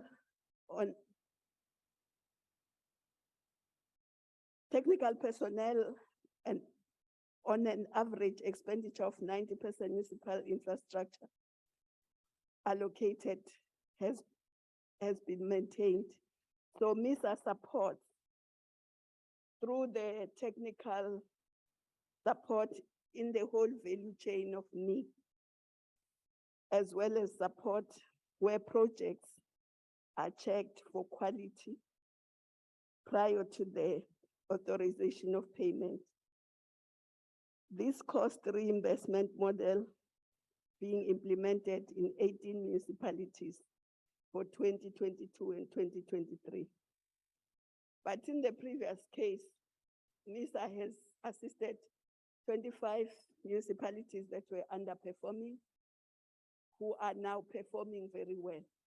Unfortunately, MISA is a very small unit. If it had more engineers, it would assist even more municipalities. But with the engineers that it has and the planners that it has, it is assisting municipalities, because we do know that the communities suffer if the MIG is withheld, because the infrastructure is not for the municipality, it's for the communities. Minister ulahlekelwe imic. Oh, Ikudenyana now. sorry. Kodwa bangizwile ngabe ba-complainile. So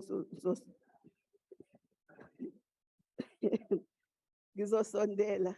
Thanks, House Chair. And then so that's the answer. Thank you. Thank you. Honorable Msimango. Thank you very much, Honorable House Chair. And thank you again, Honorable Minister, for a detailed response. A follow-up question will be, could the conversion of a portion of municipal allocation in terms of the division of Revenue Act from direct to indirect grant be a solution to protecting capital projects? And what are the risks in applying such a conversion? Thank you, House Chair. Thank you, Honorable Minister. Press. I agree that the conversion could be a solution to this problem.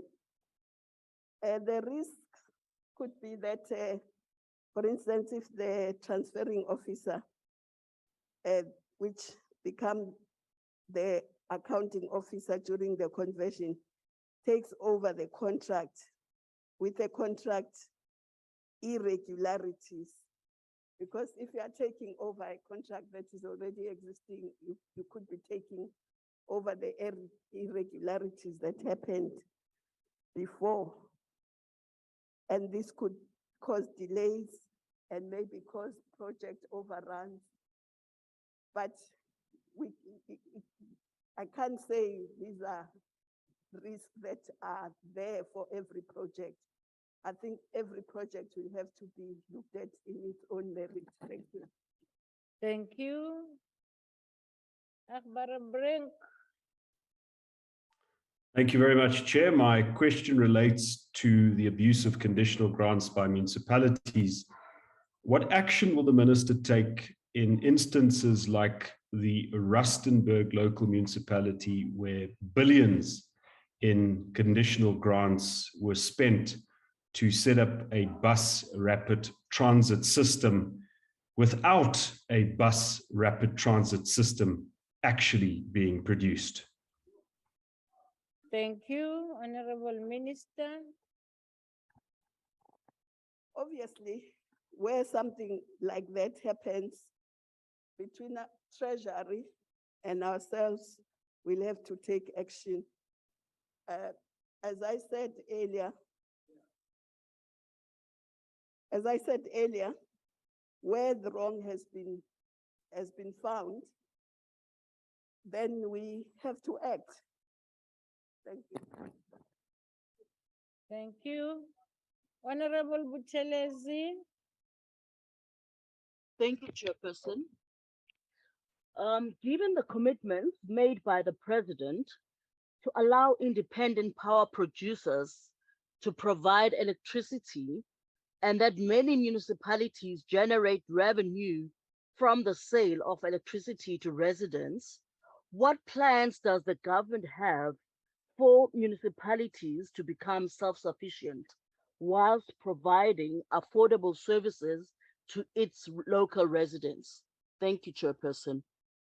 Thank you, Honorable Minister. Thank you. As far as I know, the Department of Energy does allow municipalities to generate at least 100 megawatts without necessarily going through all those processes. So it's up to the municipalities to take on that offer. Thank you. Thank you very much. Die laaste een om die vraag te vra is agbare lid van der Staden. Baie dankie, Huisvoorsitter. Honorable Minister, would you agree that one of the reasons for underspending is the fact that municipalities do not have a necessary qualified staff to implement projects successfully for the benefit of communities, but rather cadres that have been employed to the detriment of local communities? Thank you, Honorable Chairperson. Thank you. The Honorable the Minister. Thank you very much, Honorable Chair. First of all, let me just say that when we implemented the wall-to-wall municipality, we made a wrong assumption that every municipality is able to generate its revenue based on the previous apartheid municipalities that were serving white people who were able to pay. So a lot of municipalities, you are correct, don't have staff that is professional like engineers and planners, not because of any reason, but because they are serving indigent communities that are not able to pay and they are not able to collect revenue. So the answer is that the division of revenue, the funding model must change. Thank you. Thank you. We now move to question 468. Asked to the Minister in the Presidency for Women, Youth, and Persons with Disabilities by the Honorable the Honorable Songo. Thank you, Chair and Honorable Tlhongo. Women's Economic Assembly will soon be with us, but before I get to that, the department's efforts towards accelerated initiatives that address women's unequal economic and social position. The following milestones have been achieved. The department has, in August 2021 to September 2021, implemented radio talk shows. The weekly schedule for the radio talk shows had been divided as follows: week 1, business registration; 2, SARS compliance; 3, SAPS compliance; 4, local content; 5, youth policy; 6, youth unemployment; 7, SMMEs with disabilities; and last, number 8, cooperatives with disabilities. The envisaged outcome of this intervention is an increased participation of women-owned business in the public procurement space, as well as in the general economy. When Women Economy Assembly, WECONA, was launched by the President on the 6th October 2021, a multi-stakeholder platform to activate the public-private sector value chain, particularly the commitment and actions in terms of the 6 industries, that is energy, agriculture, agro-processing, textiles, automotives, and steel and tourism. The department is in collaboration with the Department of Trade and Industry and National Treasury, are working on the establishment of Women Empowerment Fund. Let me hasten to say that in the rural areas and in the townships, the best collection and sustenance of financial management has been a women's mainstay through their societies.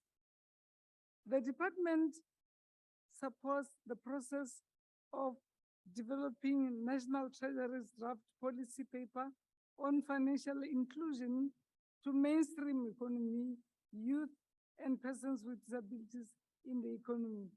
In relation to the Sanitary Dignity Program, the department, in collaboration with the Department of Small Business Development, are currently implementing a project plan on putting in the place best possible approach for women-owned business to take up manufacturing opportunities within the Sanitary Dignity Program value chain. To this end, the National Task Team, through a National Task Team, a business case is being developed and exploring opportunities of establishing women-owned and managed small-scale manufacturing hubs or factories across Thank you, the Honorable provinces. Minister. Thank you very much. We now call on Honorable Songo to do the first supplementary question. Thank you, Minister, for the response. Is there evidence that across the sectors of our economy, we are actually witnessing greater inclusion of women? And if so, which sectors reflect this? Thanks. Thank you. The Honorable the Minister. Well, women are continuing to doing what they have been capable through the ages, even during the time, the hard and difficult times of struggle to maintain families. What we need is value that they put in, that it be appreciated and be rewarded, but also empower them by not making it difficult to access finance and financial inclusion. We also continue to look at how we could support the Department of Small Business Trade on trade, taking advantage of the global, the continental free trade agreement. We've signed MOUs with several departments, including agriculture and several others. And we also think they need more land and post-settlement, post-enterprise and cooperatives development, skill development and market access and procurement. To this end, the internationally undertaken a series of interventions that will ensure economic participation of women, youth and persons with disabilities in the mainstream will be taken into consideration. Very soon, the honorable members will be receiving invitations to attend the corner 2 of the women. We're doing this in partnership with DDM. Thank you. We now proceed and ask the Honorable Ngobo to pose. Thank you, some- House Chairperson. Thank you, House Chairperson. Minister, your department's track record shows that you have failed to prioritize the development of important pieces of legislation. You have also failed to fast-track the development of the Disability Rights Bill. You have failed to prioritize the development of the Wage Bill, which is aimed at empowering women. Even your own party minister does not take women empowerment seriously, which explains why its highest leadership structure is always dominated by men. My question to you, Minister, is when is your department going to finalize the development of the Wage Bill? Thank you. Thank you, Honorable Minister. Well, the failure of that which you are referring to is of the failure of men and some women in South Africa. As I started in the beginning, I said we are facing the second pandemic of women being slaughtered on a daily basis, not by themselves, by the people who should be loving them. So when we move further, the economy in this country has been driven by men. And as women try to push in, they are facing enormous challenges. This is not a departmental thing. It is a matter, but we should put shoulders to the wheel as a community, as a country, to open doors for women to participate in the economy of this country. That's how we'll deal with unemployment. That's how we'll give space to disabled people and our youth. Thank you. Mam Sonti. Ixesha ngelakho. Thank you, Chairperson. Minister, most of the women who have benefited from affirmative action and BEE transaction in the country since 1994 are white women. They benefit because they have a long established link to white-owned businesses. Have you considered tightening these policies to ensure that government support specifically Black women? Thank you, Chairperson. Thank you.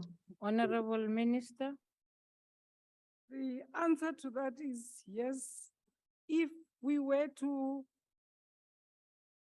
stop the working in silos, that we start with the National Development Plan that links to the DDMs and the MTSFs and take women serious, not only as those who give birth to our children, but give value, equal value for equal participation in the economy.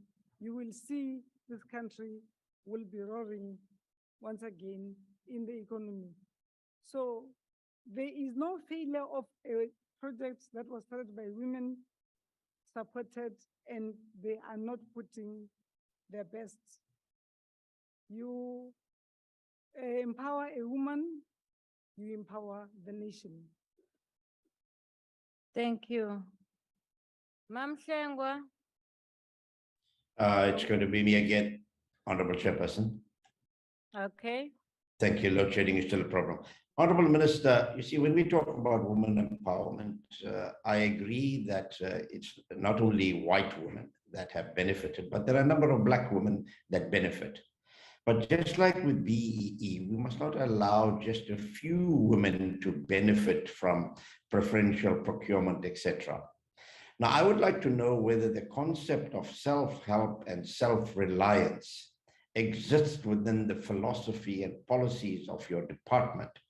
Because even at the most rural levels, if you give women certain opportunities, basic opportunities like sewing uniforms, planting vegetables, selling them at markets, they will progress to be big entrepreneurs one day. Does the philosophy of self-help and self-reliance exist within your office so that we give a hand up and not a hand down? Thank you. Thank you. Honorable Minister. Thank you, Chair. The spirit of resilience and self-reliance is what brought us men and women in this parliament. It's women. You strike a woman, you strike a rock. That's why I say you empower a woman, you empower the nation. So if we indeed go out and support projects that women are championing and not continue with the exclusion, financial inclusion, exclusion of women, we will go a long way. So I really agree with you when you say we need to empower more and more women, particularly with the She Trades slogan that has been started by the Department of Small Development in our country. Thank you. We now move to question 488, asked to the Minister of Cooperative Governance and Traditional Affairs by the Honorable Brink. The Minister. Thank you, Honorable House Chair, and thanks to Honorable Brink for the question. The answer is no. I've not assessed the validity of assigning any statutory power and or function to members of the provincial executive councils or municipal councils in terms of Section 99 of the Constitution of the Republic of South Africa, 1990. Thank you. Thank you. Honorable Brink. Thank you, Chairperson. The reason for putting this question is particularly that the Western Cape Provincial Government and the City of Cape Town have undertaken a set of remarkable initiatives to fill the policing gap in that part of the country. including the deployment of law enforcement officers using their own budgets in places like Delft and Guguletu and Bonteheuwel. And this has already pushed the crime stats in those areas down. So given that Cape Town and the Western Cape clearly have the capacity to do for communities what the South African police at national level can't, will the minister support the assignment of policing functions as requested by the Mayor of Cape Town and the Premier of the Western Cape to the provincial and local government? Thank you. Thank you, Honorable Minister. No, ngeke ngizwe. Hayi ngeke ngizwe. Minister, ngeke ngizwe. ungabaphenduli, bayeke banje. Ungabaphenduli laba. No, Honorable Brink, for a start, we've received no such request. Secondly, it is the responsibility of the province to do what it can to look after the people in the province. So it's doing what it should be doing. Thank you. Thank you. It's weak. It's weak, Minister. Honorable Brink, you don't do that. You don't do that. You're out of order, Honorable Brink. Honorable Kaba Chaba. Thank you, Chairperson. Greeting to the Honorable Minister and the House as large. Comrade, Honorable Chair, Minister, should we not be Order. Oh, Mam Kaba Chaba, Aumegan, Minister ula housing. Umam ufuna ukubuza umbuzo niyarasa uzwa njani? Qala phansi mam Khize.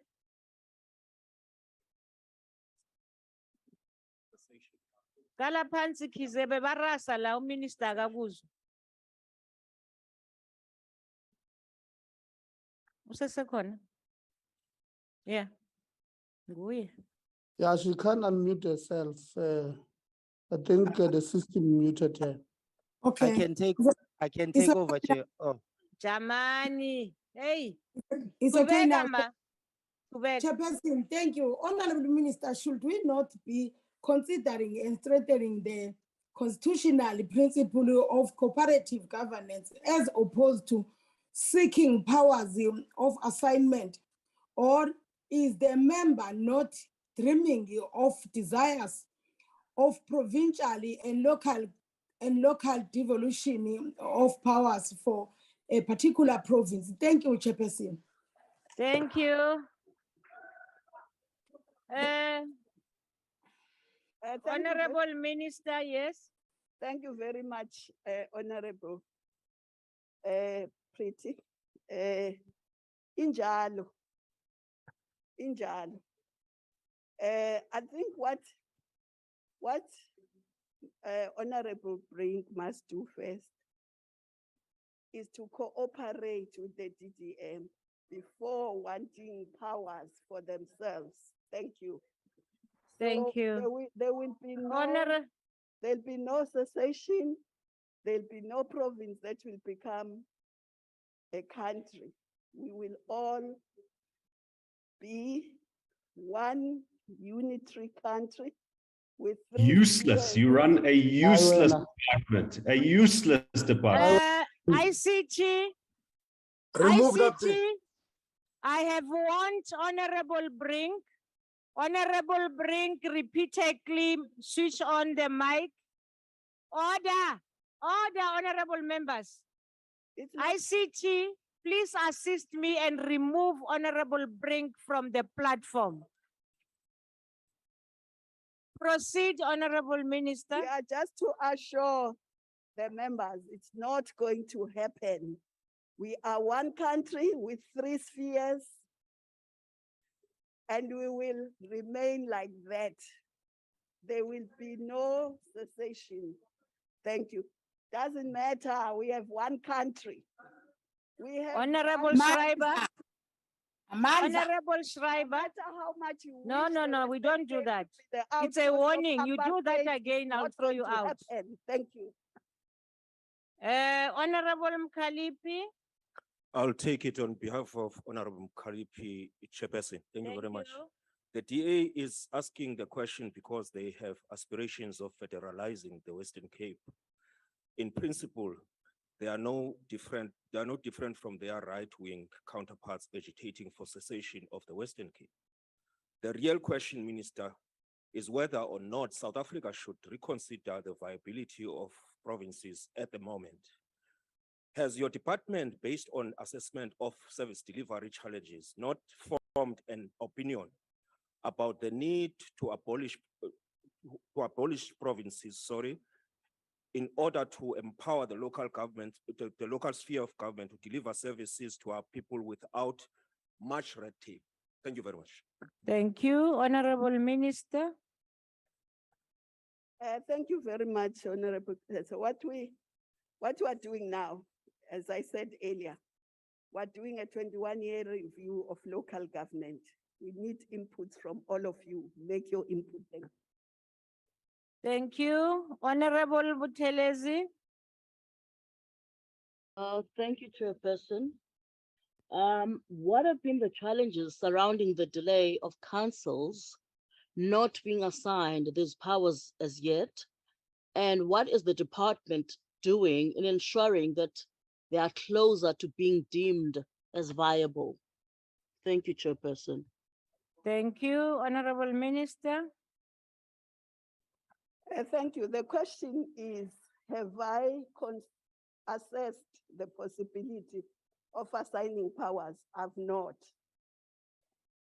So I don't know what is going to be, what answer the honorable member wants, because we have not assessed that viability and we have not even received any request to that effect. Thank you. Thank you very much. Thank you, honorable members. We now proceed. Question 481, asked to Minister in the Presidency for Women, Youth and Persons with Disabilities, asked by the Honorable Sonti. Honorable the Minister. Well, Chair, thanks. Yes, the department has developed an efficient system for monitoring progress on enforcing accountability and compliance with the reporting and on implementation of on the NSP.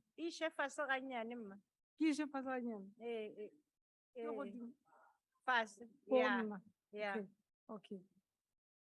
This includes assessment of reports submitted by the Department of Social Development and Department of Public Works and Infrastructure. In the 2021-2022 financial years, both departments reported that 12 buildings in Gauteng, 16 in Gauteng and 6 in Western Cape, renovated by the Department of Public Works, were handed to the Department of Social Development to be used as interim housing measures. In partnership with the Sarki Barman Women's Center, the Department of Social Development is finalizing establishment of Kuseleka One-Stop Center model in Western Cape. The sheltering plays a fundamental mitigating role in responding to and addressing the gendered violence The 2-year reflective report on implementation on the NSP is in progress. The report will provide in-depth information on the progress. The report will provide all that we need, but we still have a long way to go. We still have a lot of work to do. The response of the gender-based violence and femicide has a strong focus on tackling structural drivers of the GBVF. The report will also detail progress in terms of 5-pillar on economic empowerment of victims and survivors of GBVF. While we focus on response, care and support turning to GBVF tide is prevention and rebuilding social fabric is critical. In order to do so, we have to develop a comprehensive national gender-based violence prevention strategy for us to advance towards evidence-based efforts. Thank you, Chair. Thank you. Mesonti?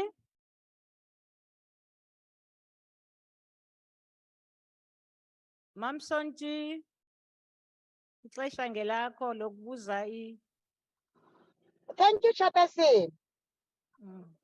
Minister, the statistics of rape reported by the police are alarming, more so considering the fact that many of the rapes go unreported. Most of the women who are raped in their homes and by their relatives have nowhere else to go. They are vulnerable because of their socio-economic conditions. We have been highlighting the need for shelters since we go to Parliament 8 years ago. Why has your department not seen the need to ensure that at least in each and every community in the country, there are shelters for abused women? Okay. Honorable Thank you, Chairperson. Minister. Thank you, Ma'am Sonti. Honorable Minister. Well, thank you very much, and Ma'am Sonti. I just want to reiterate that we are not a one department looking at the issue of GBVF. We work with the other members of the IMF, of the IMC. We chair the accountability. There are those who are responsible for prevention and economic empowerment and so on and so on. The closest to us has been the social development, because when victims come, we need to make them want to live and become survivors and move on. So we are calling upon all stakeholders that this is our responsibility.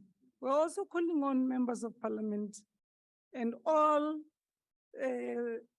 civil society organizations and our people that the first security is how we raise our children, how we do not look the other way when there's trouble next door. When you hear Mohoshi next door, one Tusheng, if you do not respond, it means you are a collaborator. Thank you.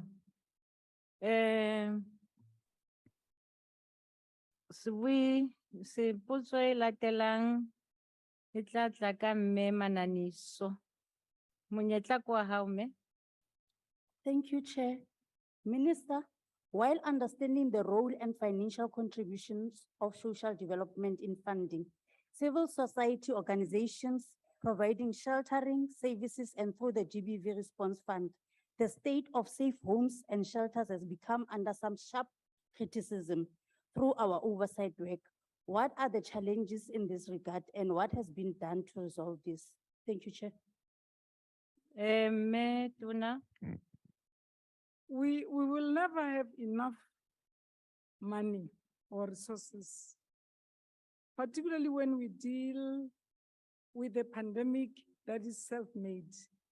We just need men with positive masculinity to come to the party to help us make South Africa of Mandela shine again. Countries poorer than South Africa we will make the difference we all desire. Thank you. Rampit. Thank you, House Chair. Minister, women are being raped every single day in South Africa. And it seems that there continues to be an issue with access to shelters and safe houses across provinces and municipalities. Noting the utterances of Minister Cele, who stated that women are lucky to be raped just once, what type of interventions has your department used to work with other departments through a transversal approach to ensure that women of this country have full confidence that they are able to escape their abuser and find safe houses or shelters when they are required? Thank you. Honorable Minister. Honorable Member, women are victims at the time they are victimized. From there, our responsibility as a society is to, as they survive, put mechanisms to make them better survivors. We are happy to share with you that private sector has also come to party on providing shelter. It's not that much, but what is important is we need to change our mindsets, because women are not raped by other species. In many cases, there are people who are supposed to be their loved ones. One day when I was having a debate at night, as Minister of Police is a member of our IMC, he asked me a question that haunted me for a long time. He asked me if I was asking indeed that we should have a policeman standing at next to the bedroom of each and every household, which is not possible. So please, South Africans, don't look the other way. Let's not leave anyone behind. Let's work together. The bill for National Council for GBVF will soon be coming to Parliament, and I'm sure it will find you ready. And make sure that once and for all, we cannot say we have turned the corner as far as COVID is concerned, but we are unable to deal with this when Thank we you. things to each other. Thanks, ma. Mam Hlengwa. It's going to be me again. I've changed my surname to Rumashasha. Yo, uzopatala, uzahlawula. Thank you very much. Qhubeka. Thank you very much, Honorable Chairperson. Izopatala. Honorable Minister, just following up on your last answer, that women need to be better survivors. Now, how can women who have been raped become better survivors when they know that the perpetrators of these heinous deeds are roaming free, have not been arrested, or that even when they go to the police station, there aren't sufficient rape kits for them to be tested? Now, it must concern you. And in your IMC, have you ever offered assistance from the budget of your department to the police department to obtain more rape kits? Because we understand in Eastern Cape, there's a great shortage. So help these women know that the perpetrators of these heinous crimes are put behind bars through proper evidence. Will you be able to work on that aspect, Honorable Minister. Thank you. Your time is up. Thank you. Honorable Minister. We have walked this journey, this painful journey. We have even taken this debate to all sectors of our community, up to NETLEC, back from NETLEC to Cabinet. Now from Cabinet, we hope we will soon be bringing it in weeks' time to Parliament so that we own this and show the world that we mean business. We need you, Honorable Singh, and we need all of us to put a stop to this carnage.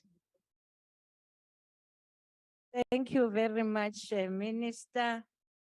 We now move to question 469, asked to the Minister in the Presidency by the Honorable Malumane. Honorable Minister, switch on your mic. Thank you. Thank you, Honorable Chair. The DPM introduced the practice of developing and implementing improvement plans with remedial actions for challenges identified in each medium-term strategic framework by annual reporting cycle. The formats prescribed by the DPME and used by national government departments to produce biannual reports on the MTSF and the NTP explicitly tracks implementation of recommendations. The practice of reporting progress is taking root with remedial actions reported in each biannual report. The DPME has observed that the pattern of repeating the same recommendations across several reporting cycles has decreased. In the past, some recommendations had to be repeated because there were no improvement or remedial actions to address areas of weakness. This has substantively decreased. The implementation of remedial action has improved and departments have shown movement around those areas where recommendations are made. Challenges arise with improvement plans that require funding and that must be included in the APPs of departments. Challenges in developing plans related to recommendations of biannual report arise because the reporting cycle does not always align with the budgeting.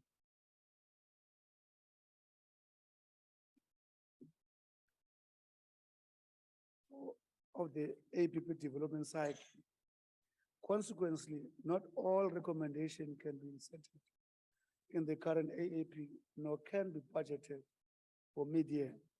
Only in subsequent year can department include these in their budget bids, and therefore their APPs where the recommendations do not require extra funding.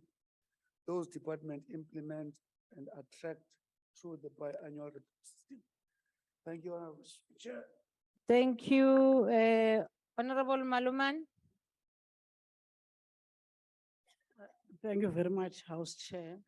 I'll sue you, Maluman. I will take the follow-up on behalf of Honorable Maluman. Thank you, Mr. Sir. Thank you very much, Honorable Minister. From the biannual results obtained in the implementation of government priorities in the MTSF and NTP, what scenarios emerges assessing the capability of departments to implement these priorities? And if there are capability challenges, what is being done about the identified challenges? Thank you, House Chair. Thank you, the Honorable Minister. Thank you, Honorable Chair. Thank you, Honorable Malimane, through Honorable Mkweba. Mkweba. A capable state has the required human capabilities, institutional capacity, service processes, and technological platforms to deliver on the NDP through a social contract with people. The emerging scenarios is that South Africa's state cannot be described as a fully capable state. Even partnerships established as social contracts are not optimized. An example would be the partnership between the state and NGOs in delivering social welfare services. A constitutional mandate of government, this partnership is underfunded as per the finding of Nawongo court judgments. However, challenges in implementing are not always related to capabilities of different departments. Some of the challenges are because of slow action by departments, difficulties in collaborating across departments and across spheres of government, and the path dependency that result from this. For example, where legislation is needed to unlock implementation, it is not a capability that is a problem. It is slow pace of developing the very legislation.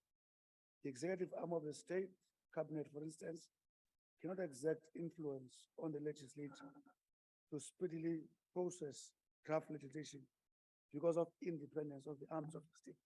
Thank you, Honorable Member. Yeah, this time you were a bit too slow. I wish just sit down and get close to the mic. We couldn't hear you very well. No. Honorable McLeod. Thank you, House Chair. Minister, you will agree with me that there is enough evidence against you indicating that your improvement plans does not work at all. There are so many scandals of government and its ANC cronies who are being protected given all other plans. Imagine 28 years in government and you still look for plans to improve departments. The CEO of Tembisa Hospital still not being grilled over fishy payments. Minister, why is it that you could not protect Babita Deokaran, who suggested a forensic audit against 217 companies with your so-called improvement plans? Instead, Babita Deokaran has died at the hands of merciless thugs. I thank you. Honorable Minister. Thank you, Honorable Member. Maybe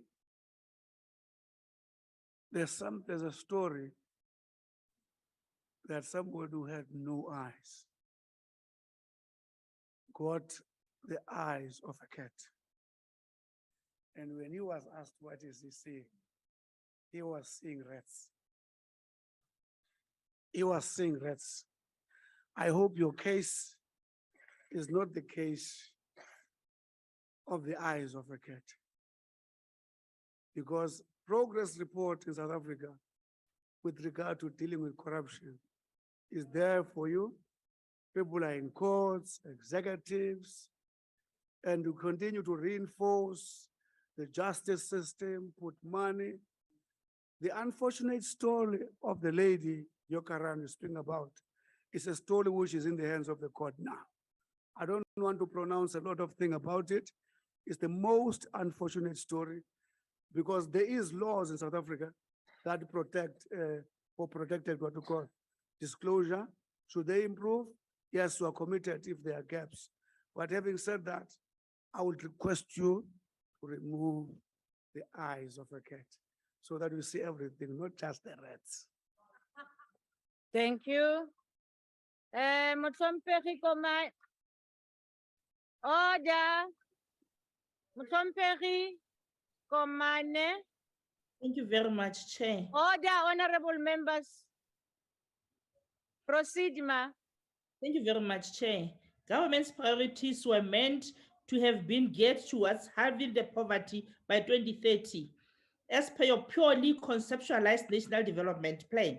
It is not clear that you will not attain that goal, and that, in fact, the country has moved backwards since this Ramaphosa administration took over. Is the monitoring and evaluation of government performance still guided by the so-called NDP? If so, have you revised any of the targets set in that document? what have been maintained, what have been the main reasons for this, for the failures of government to have poverty and to eliminate the inequalities? Thank you very much. Thank you, Honorable Coman. You asked 3 questions, but I leave it to the minister. Thank you, Chair. The NDP goals, Closer to the mic. there is, maybe I'm scared of the mic, I don't know why. The NDP goals, there has been significant achievement in terms of socio-economic indicators, be they access to education, access to ACT, access to housing, access to water, a number of those socio-economic indicators. But we agree with those who say we are slower, our pace of implementing the NDP is slow, and 2030 is around the corner. That's why a number of interventions, when we adopted the 7 priorities in 2019 of a capable state, and then economic transformation, skills development, social wage, spatial planning, and social cohesion with a better Africa and a better world is an attempt to improve our pace in improving our performance on the NDP. NDP is a relevant plan because it has got particular goals with regard to where should we be in terms of employment, in terms of our investment ratio to GDP, in terms of Gini coefficients.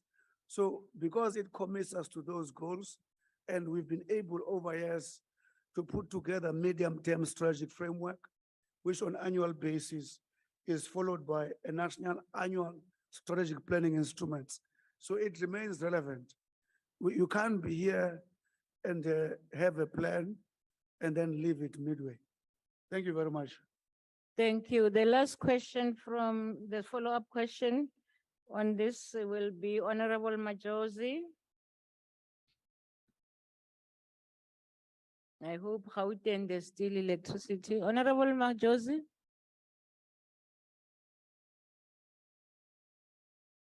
I think KZN will have to take over, Honorable Chairperson. Take it, KZN. Again. She's not Okay, responding. Honorable Minister, I mean, Honorable Minister, in your responses, you've said that, there's no action by some departments in showing these improvements. Now, you see, the buck stops with the head of the executive, the minister of the department, not the department itself.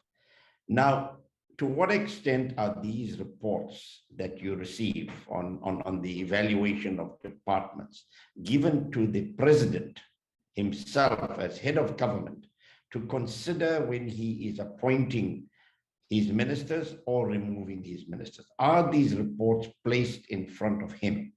Because what I hear is quite distressing about the non-performance of some of the departments. And Honorable Minister, it's not the legislature that's found wanting in processing legislation. Many times we get it very late from the executive and we have to meet certain timeframes which are set by the courts. So I'd just like to know to what extent is the president Unfortunately, your time has expired. Thank you. Thank you, Honorable Minister. Thank you, Honorable Singh. I'm suspicious, Chair, that Honorable Singh has actually thrown all the IFP members into load shedding, so that he's the only one who's asking questions. But having ever, that is not my business. So, House Chair is the mind of our neck. No, you are not recognized, Honorable Paulson. Proceed, Minister. Your time is moving. Thank you very much. Honorable Singh, if you read our biannual report, I've already said here that it exposed underperformance areas and explain the underlying reasons for underperformance. and propose remedial actions. That report gets tabled before cabinet twice a year. But I do want to make the point, Chair, that one of the things that is going to help government to do better is a seamlessness between parliament and executive. Because one of the key things, that's why we are introducing integrated policy framework, which look at coordinating all systems to ensure that parliament and the executives, in terms of performance and language use and the theory that is applied, we have got a common understanding of what is mutually expected between us. But we are moving along that path, and we will get there. Thank you very much. Thank you. Honorable members, wait. May I allow the Minister of Cooperative Governance and Traditional Affairs to say something before we move on? Thank you, Honorable House Chair. I just want to clarify what Honorable Mkalipe said and what I said, because the information I got at the point was that we were not aware. But when Honorable Mkalipe insisted that we knew, I then went back to the department and to my office to check, and this is the response. The question about Umzwabantu, yes. And the answer that I've got now is that we indeed received communication on the forensic investigation, and we have responded by referring the matter to the KwaZulu-Natal province. So I want to apologize for the earlier answer. This is the answer that now I've got after following up. But I will still ask for the report, because what we got was not the report, it was just the information that there was a forensic that was being done. Thank you. Thank you. Thank you. I believe Honorable Mkalipi is still on the platform, but you will know. Honorable members, order. Order. Honorable person and the chief whip of the majority party, allow me to proceed. Time allocated for questions has expired. Outstanding replies received will be printed on Hansard. That concludes the business of the day, and the House is adjourned. Yes, Chair.